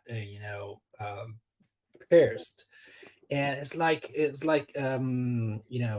lose the balance, and goes, and the other guy was like, what's going on? What I'm happened? sorry. I just lost my balance there for a second. So Also, one guy is dying without knowing why he's dying. It's like something. Of course, it doesn't speak English, but so it's not English with an accent. But it's like you all speak German, so something just pierced me. I can't breathe. And it's like, what's going on? And you can see that the other guard, the other soldier, is about to give the alarm, because to call for help, at least not the alarm, maybe because he doesn't understand what's going on, but he's raising a hand and looking for other guards. Maybe there might be a guard around looking in this direction. I don't know. Yeah, there's Reboante, right? Yeah. I'm well. As soon as they left the stairs, I was reaching them. So it's like in Tedesco, in German, it was like in Italian just came out like this. In German, he asked you to come over. Of course, you don't understand what he's saying. He's asking for help, and so you reach your allies, and there's this poor guy. I will put a knife into his head. All right, perfect. Well, let's see. Okay, so it's stealth, I guess. You all put a knife. I think it's like a bunch of just quiet, like shh, stabbing, hushing. I mean, let's say if it's just Reboante that coming up, pulls out a knife and try to stab him, it's probably going to stealth check it. But if you all are, getting the moment to help, I would say that this guy has no chance to survive, nor asking for help or giving the alarm. He's just on the floor before Reboante reaches you. So that's what happened. The other 2 men down. We should, guys. You need to call me before you are starting killing Nazis. Because I like it. All right. You want to be involved? Yeah. Well, you should have learned German like the rest without of us. me. All right. So, is there a place to stash these? There's a closet right here. We open it, full of lights. Or a bathroom. Yeah. So I feel like we should probably keep them in the hallway as we check the top of the stairs and then also the bottom of the stairs to see if there's actually a place where we could stash them real quick. And the bathroom is only for naked people. So these people have their clothes. Yeah. Different organization process. It's an right? MO, man. So the upper floor is totally clear. There's nobody on the upper floor, just doors. Okay. And behind doors, there's probably rooms, and but there's up to you to discover it. Can I just like knock on the first door and be like, "Is this the bathroom?" and see if there's any response from the other side? No response.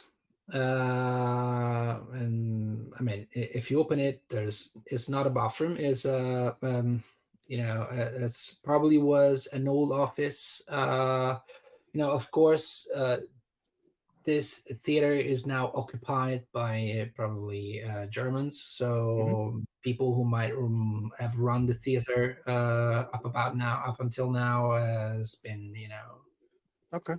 moved or something. So it's just you see stashes and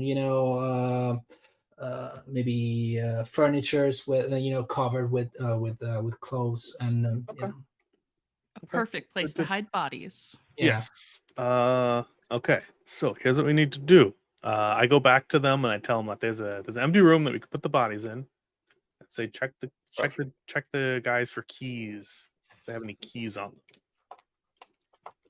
You check them. They do not keys of any kind.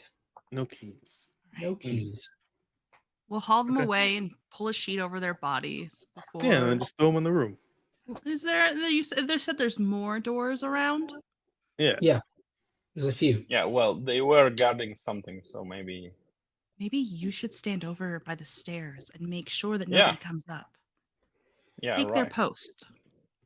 I hope no one will ask any kind of German question. Do you speak French? Yeah. Perhaps I should just sit around the corner and just whisper you their questions in French. You can answer them, and then the rest of you can go search through these other doors. All right, that sounds good. That's perfect. Perfect. And we have grenades. Just Major, would you just mind just breaking the handle off of that first door real quick? And I'll just break it off. Yeah. Yep. Okay. That's good. Yeah. And then I think I'm just going to try to look around a little bit and see if there's anything that can kind of give me any kind of visual clue, because, I've got that eagle vision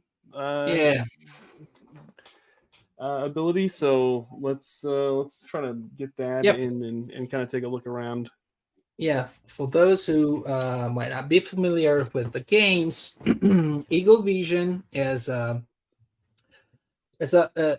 actual power, a supernatural power that is also stored in the DNA of people who is descendant, who still has a bit of this first civilization we were talking about before, blood. So those were powerful beings, and they, once they created humankind, after a while, some of them kind of get, into romance with humans, and then some of their powers, some of their capabilities, even if not as powerful as those original beings, got into their descendants. So some of you might choose to have some sort of these powers like eagle sense or eagle vision. So Major Gallagher is now activating this enhanced vision that allows him to see things he's looking for, kind of to see important stuff that he's trying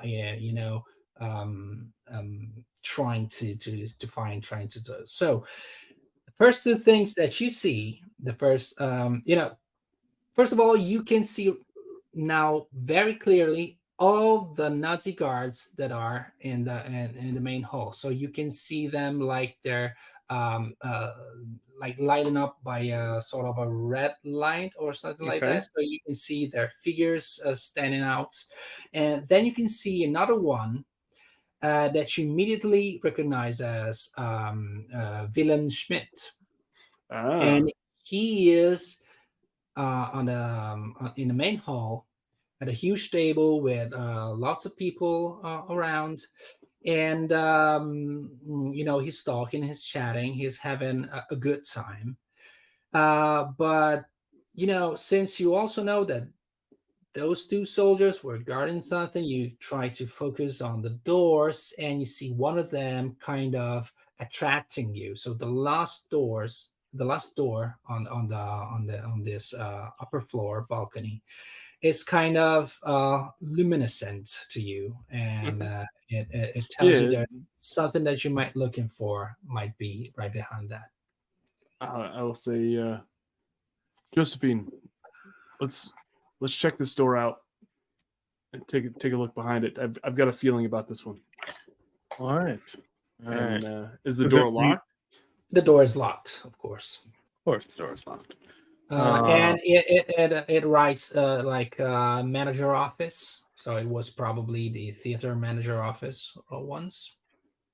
And it's a sturdy door with a good lock and stuff. So it's. I might be able to get in that. You might. You might be able to get in that. Okay. Let's see. What do you think? What are you thinking, Nancy? I have the saboteur trait. Yes. And I'm thinking about just going up, putting my knife along, like, inside the wedge between the door jamb, and using just, like, my gun, and just whapping the knife to see if I can break the lock, and we can just walk inside. Yeah, so you're tinkering the door some way. I see. I would say that you can try and do it with a wits check, maybe. Ooh, I would love to try with a wits check. Yeah. All right. And you are using your trait Saboteur, so Yes. you activate 1 creed. Oh my goodness. Okay, I got 1 wits and then 4 creed. Oh my gosh. No.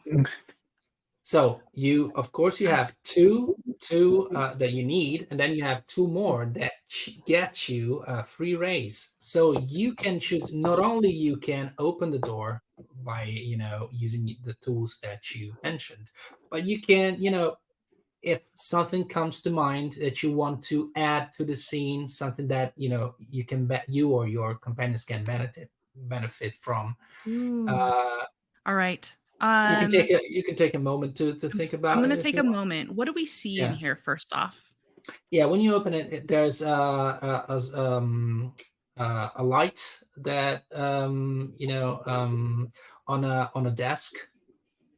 There's papers everywhere, but most of them they're just put like trash in boxes.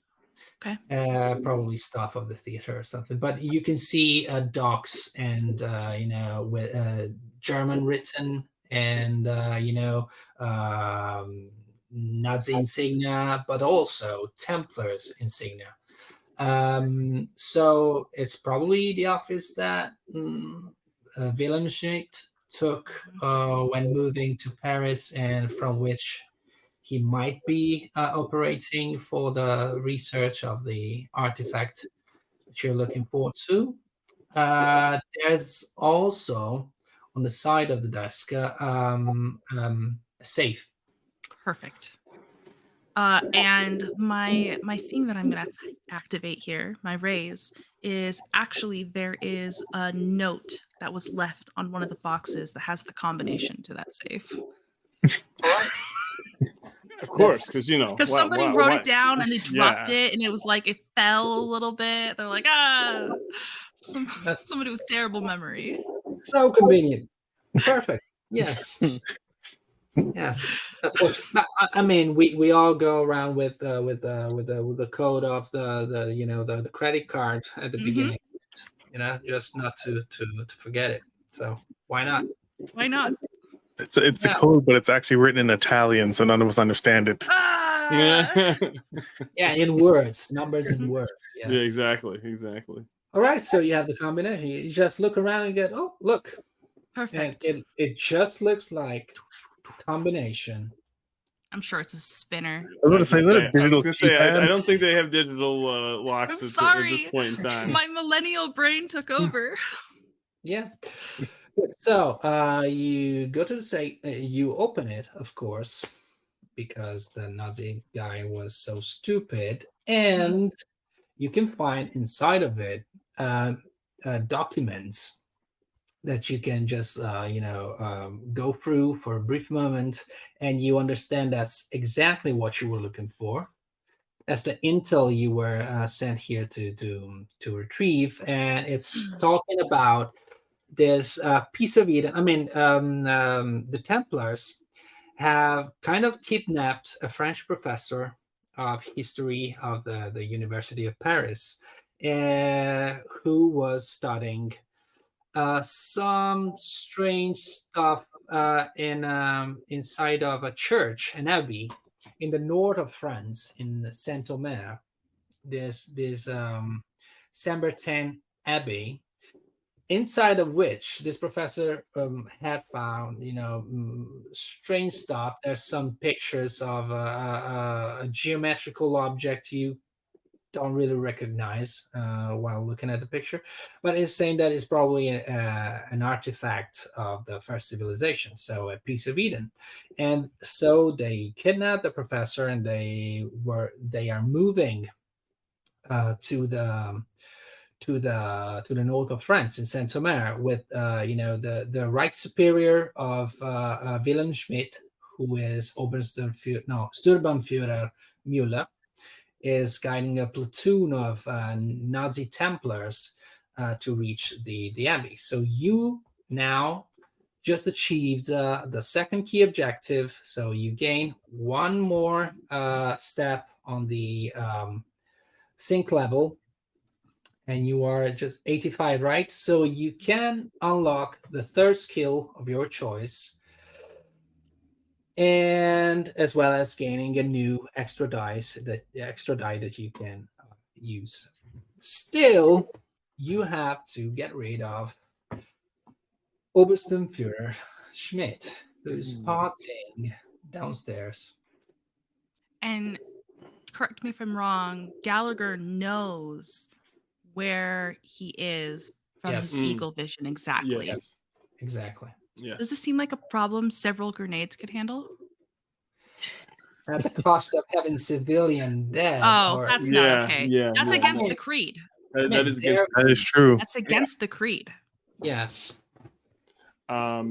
Maybe, since I know, and I'll go over and I'll point out where Willie is, and maybe we take Josephine down to meet him and pull him aside and say that she would like to speak to him privately, because she's such a well-known entertainer. And I can give him the eyes. Yeah. There you go. There you go. Josephine. I mean, come on. That's, I mean, like already done, you know. It's done. It's a done deal. Once we saw Brandon's Josephine eyes, it was over.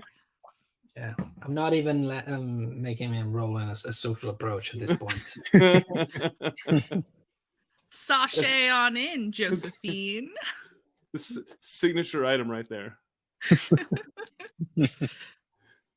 But yeah, why don't you think do you think that would work, or how do you? We need to like kind of separate this guy from the pack without being too obvious about it. Oh, I think it would absolutely work. All right, let's try. You can always try with there's two naked men in the bathroom. Who would want to see it? I mean, yeah, right. Did you hear?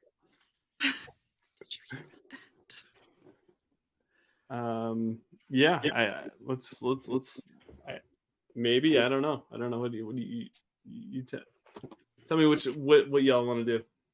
I think that sounds like a great idea. Yeah, that does sound like a decent idea. You want to take over the role of going and telling him, and then Josephine can stand by the door and give the come hither eyes. All right, I can do that. Yeah. Cool. Yeah. Where are we gonna put Josephine so that just in the doorway? One quick question. So we reached 85% sync, right? Which unlocked a new ability for everyone. Well, yes, new skill. Okay. So you can choose a new skill for your character. Yes. Even if I used up some dice, do I still get those skills?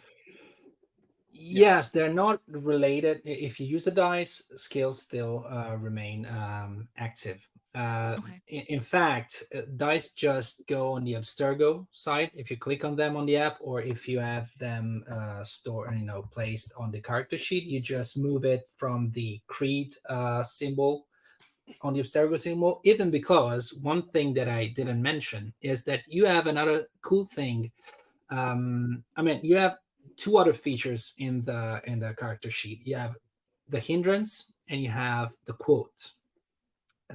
Those are two features that work in different ways. The quote, whether you just say it out loud, because it must fit the scene, of course. But whether you say it out loud or just do something that really matches the quote. Do something in the fiction, to make an action that really represents your quote.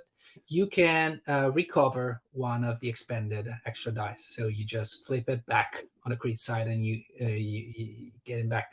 The hindrance, on the other hand, is you have to treat it like a trait. So it's another trait of your person, but it's a sort of a negative trait in the sense that you put it in the fiction to create an obstacle for you or for your companions.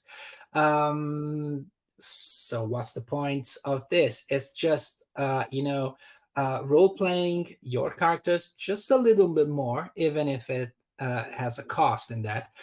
The silver lining of this is that you and only you are getting another sync level step, so you get to synchronize more than your companions because you use that flaw of yours.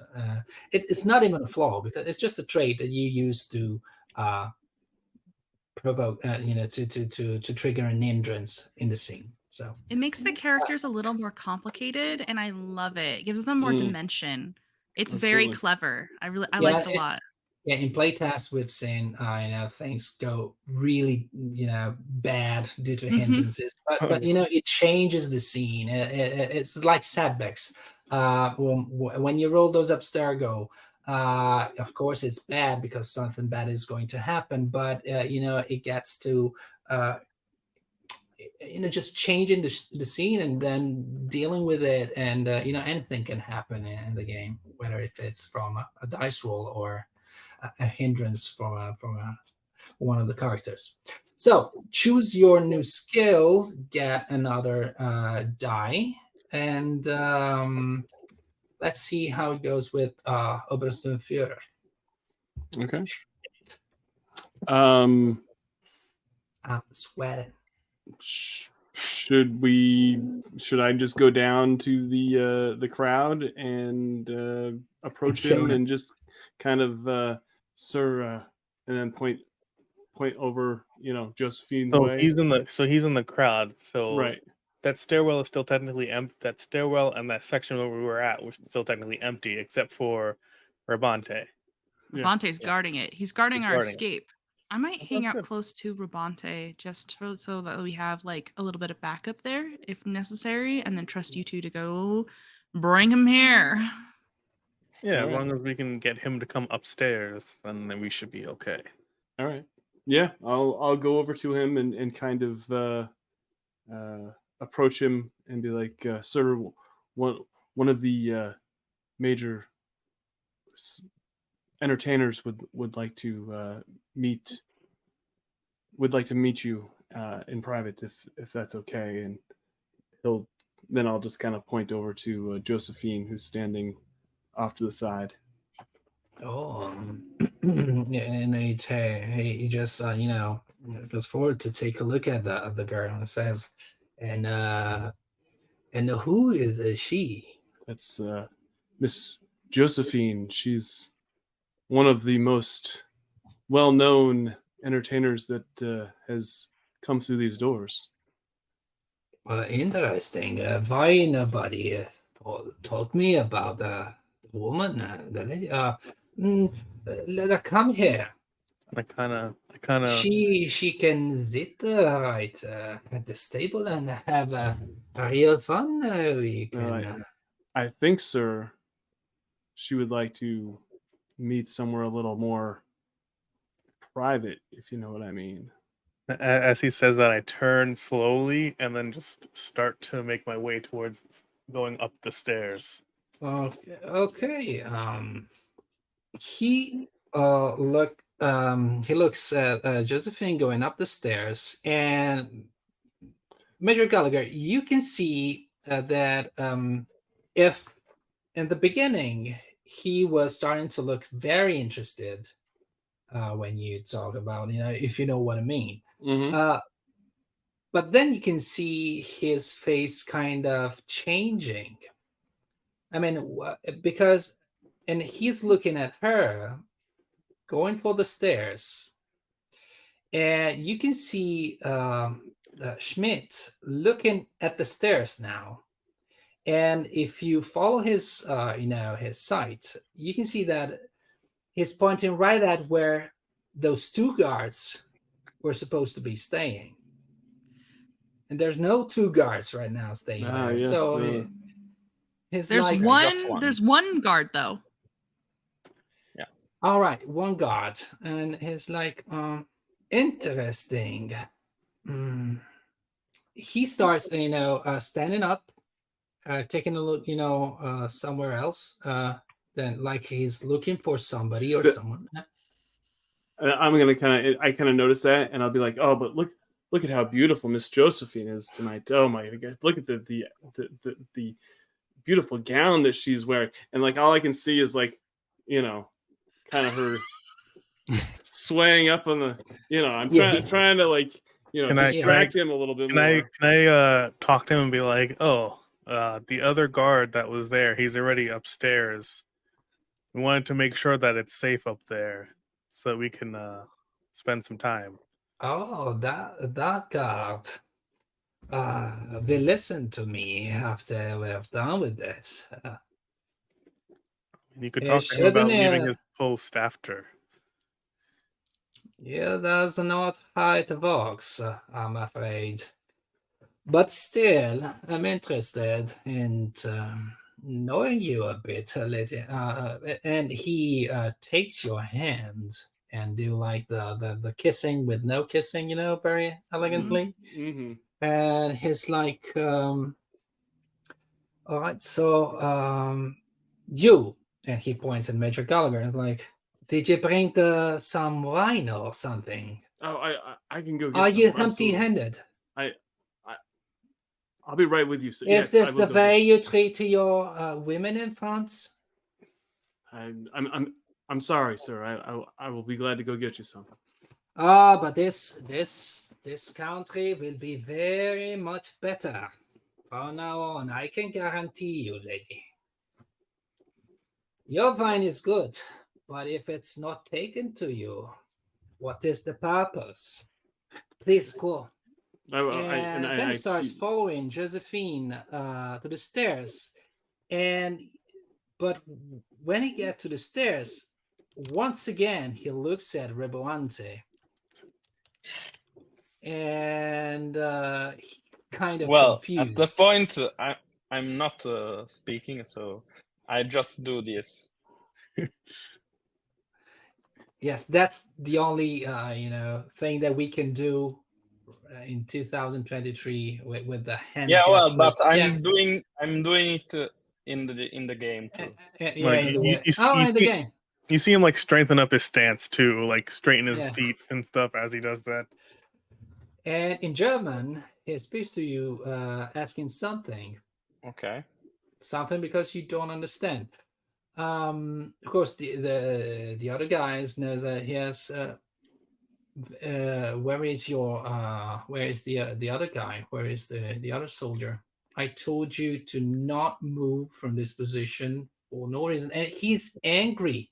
Although when he turns towards Josephine, he tried to relax and chill out, with a smile. But he's really angry, and you don't understand what he's saying, but you know that he might want to kill you.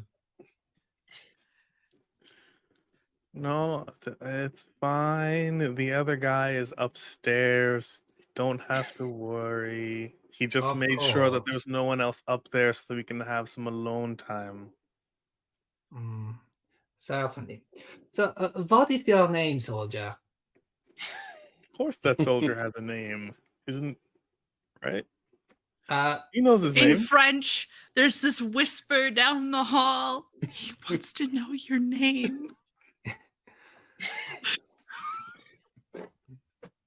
I start speaking very loudly in French. Like, sorry, sir, I can't understand you. A grenade. Okay, right. Because right now, you can see, you can feel the hand of the Obernsturmführer just clenching your arm, Josephine, and then something else just pointing, hurtingly at your, at your side, and it is a Luger, at which everybody quiet. Of course, the music is so loud that nobody gets quiet. Just a few people. You want it to be, a great moment, but music's too loud, so nobody gets quiet. So it's not really the point. But with the guns pointed at the Josephine's side, it's like, you're all gonna die, and you are the first. What is going on here? And he steps back, bringing Josephine with him. just and looking up the stairs to see if there's anybody or just the other guard, but he's not trusting you at this point, and he's trying to understand what's going on while looking for other guards. And Nancy, you can see that some guards are trying to move towards the scene, although there's the place is packed, and they're having a bit of a trouble.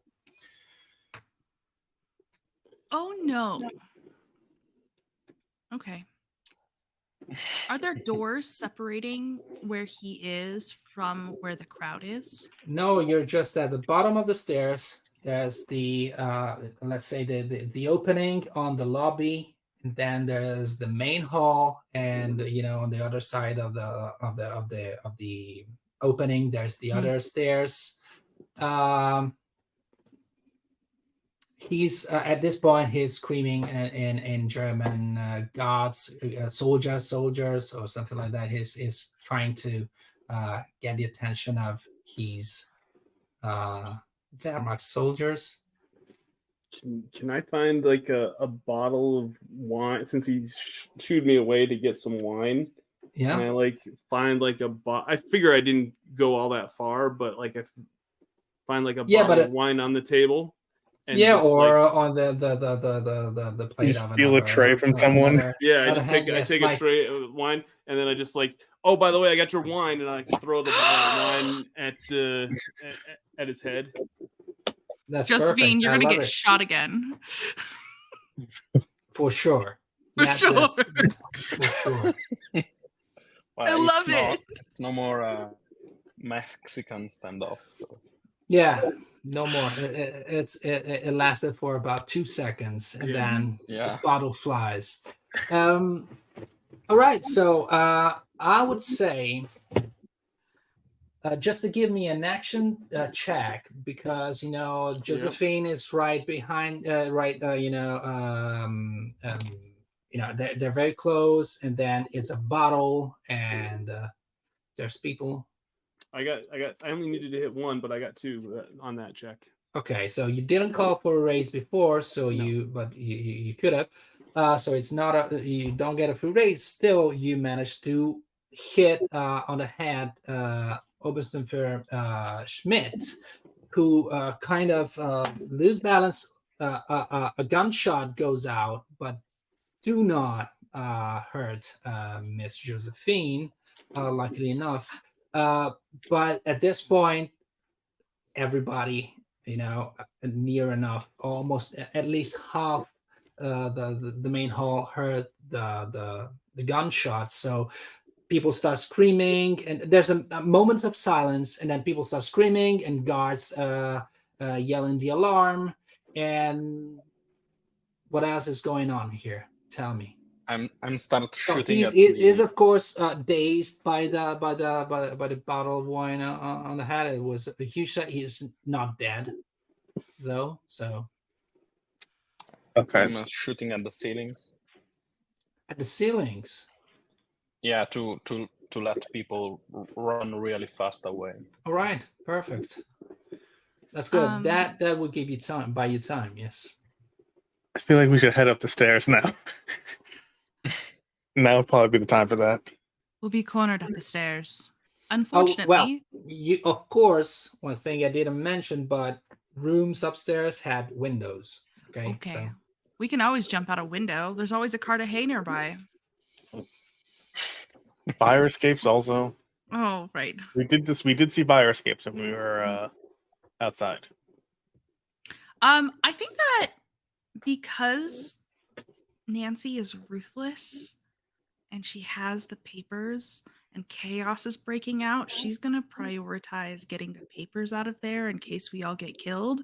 And she's going to trust this to you all, and she's going to just piece right out. Love it. Wow. All right. So out from the lobby or from upstairs, from the main I'm just gonna blend in. I'm gonna use my hide in plain sight and just join the panicked crowd as they run out, and effectively just turn up my coat jacket in place of my hood and just leave. Perfect. What about the other two? Still have to finish the job. I'm off dazed. Yeah, I feel like I'm gonna walk up the steps and just kind of draw my pistol and hopefully finish him off. I'm hoping. So in this case, then we rushed up. We brought him upstairs. So you still take him and bring him upstairs? Because you were at the bottom of the stairs. So Yeah, we're at if the bottom you of the want to stairs. bring, Yeah. No. Well, Yeah, I think we should bring him upstairs. Yeah, I think we should probably bring him upstairs. And okay, so the two of you just and Rebuanta too at this point. No, he's No, shooting. He's shooting, right? I'm shooting and I'm gonna start running in the opposite direction. So Okay, look. we'll Of course, divert of the course. attention. Of course, Schmidt is asking for help, even though he is, still, dazed by the heavy hit, and he is reaching for the gun he no longer has in the hand. Probably is like, I'm gonna heavy kill. You do not know who are you dealing with. We are the Templars. Who are you? Oh my God! And while you reaching upstairs, like. Is it you, right? The assassins.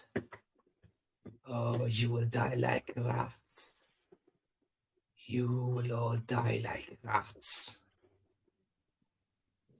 And that's the only thing he can do, basically. But he's still alive, so he will keep saying you will die like rats.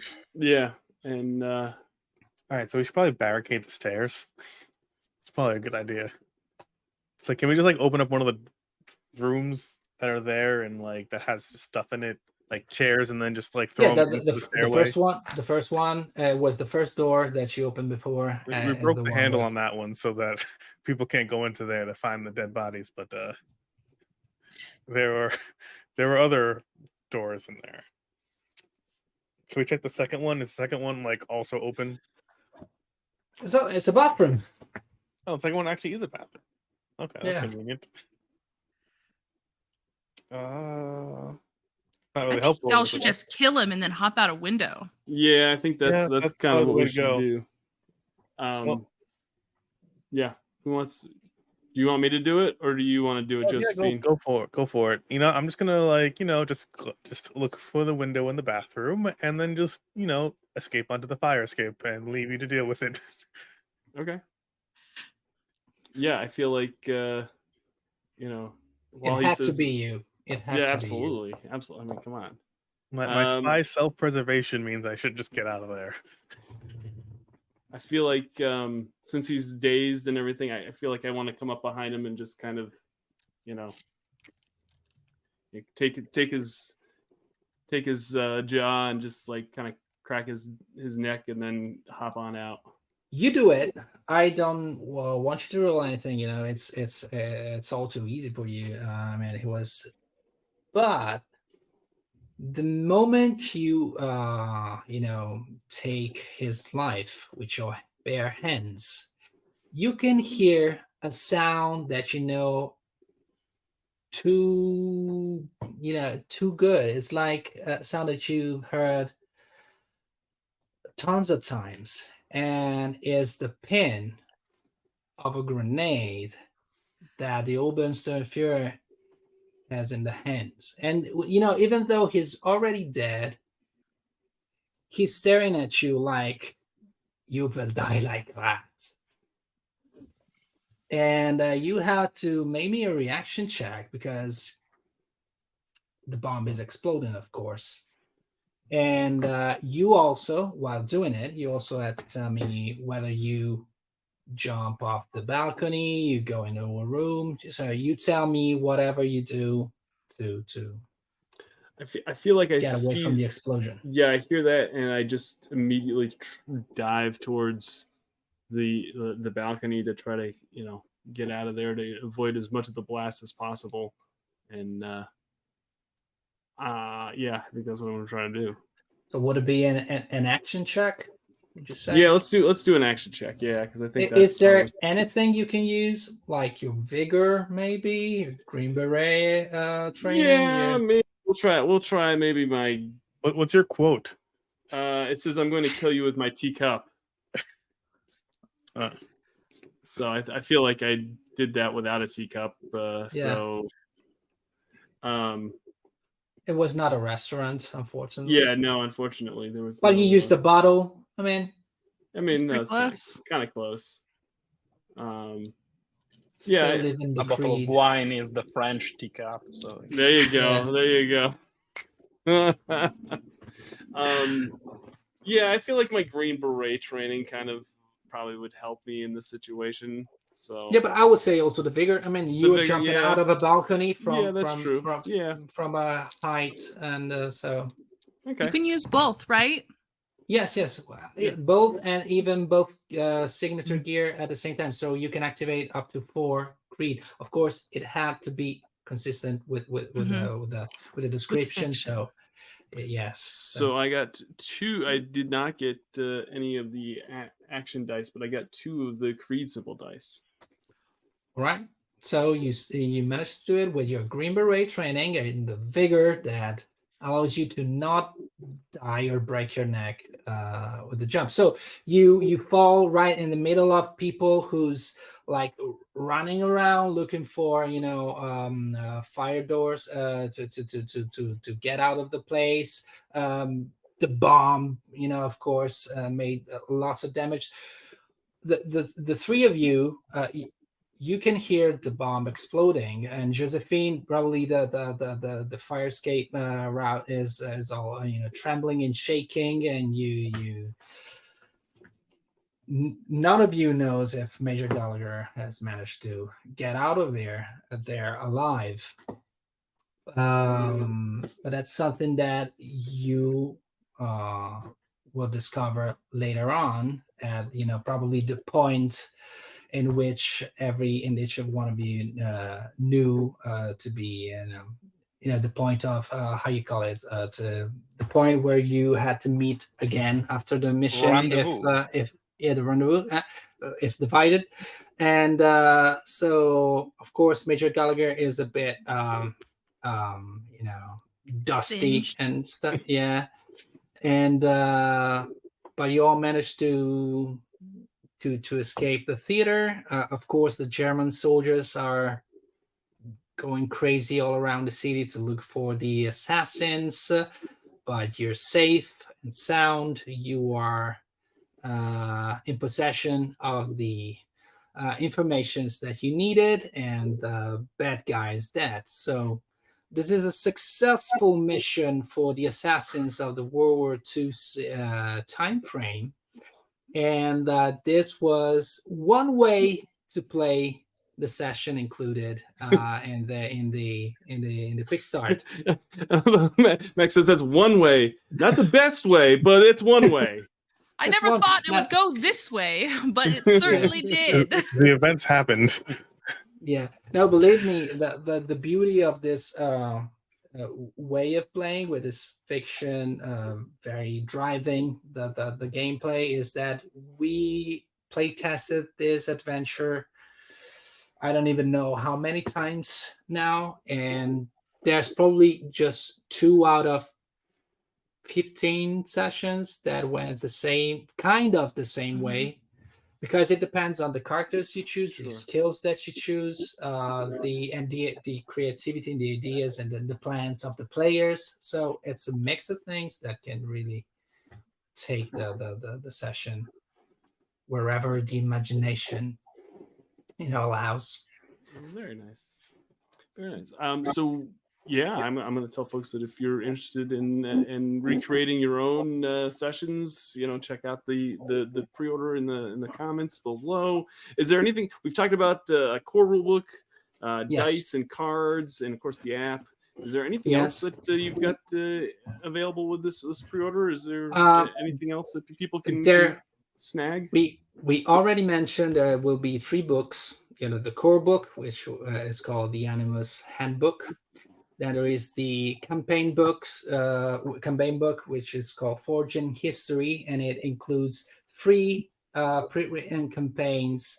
Although pre-written is something really, if you get to read the sequences, including the quick start, you can see there's all the elements like challenges, like key objectives, like setbacks too, and they're all suggestions, because you can really play with them and change them and use them or not, whether you like them or you have another idea, different stuff. But but there's 3 long campaigns that you can play with, and then there's a third book which is called Legacy of the Brotherhood, Master Assassins, which will include 13 sections, each dedicated to one of the legendary assassins of the series. And there will be a sequence, a pre-written sequence dedicated to those assassins, adventure hooks, and a deepening of the bio of that assassin, so that a player that might want to play Ezio Auditore or Altair or Edward Kenway, etc., it can really understand what the character looks and thinks and feels like in the game and get inspiration. And then there will be some other things that we cannot announce yet. But there's some pre-order exclusive of the game. So Nice. Some things that you have to catch right with the pre-order or never again. And that's it. Of course, our characters now just, exit the Animus and they go back to their present day life as Philip J. Gallagher and his companions, and they're ready to take the information they got in the simulation and use them in the modern day if they're helpful enough. I want to thank everyone for joining us today, Yes. and I want to thank Max and Andrea for providing this look at the Assassin's Creed role-playing game. We're really excited about that.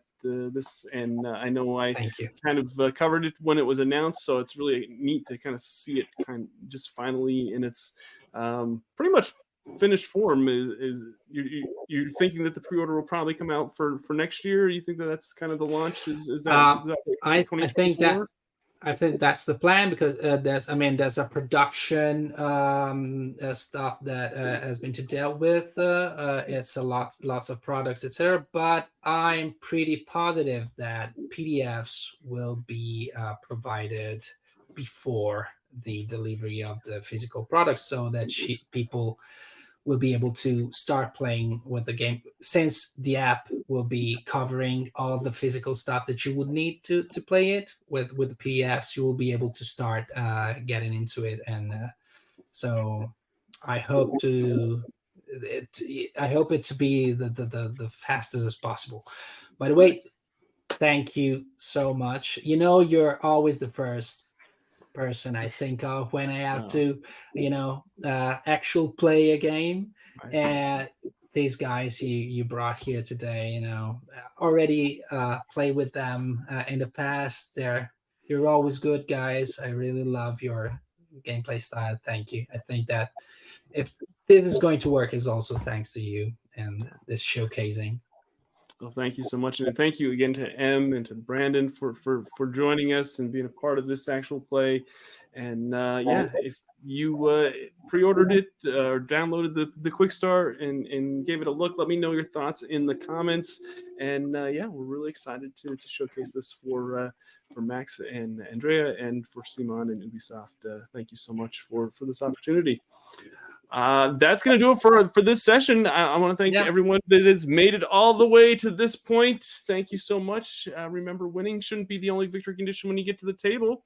We'll see you next time. Bye. Bye now.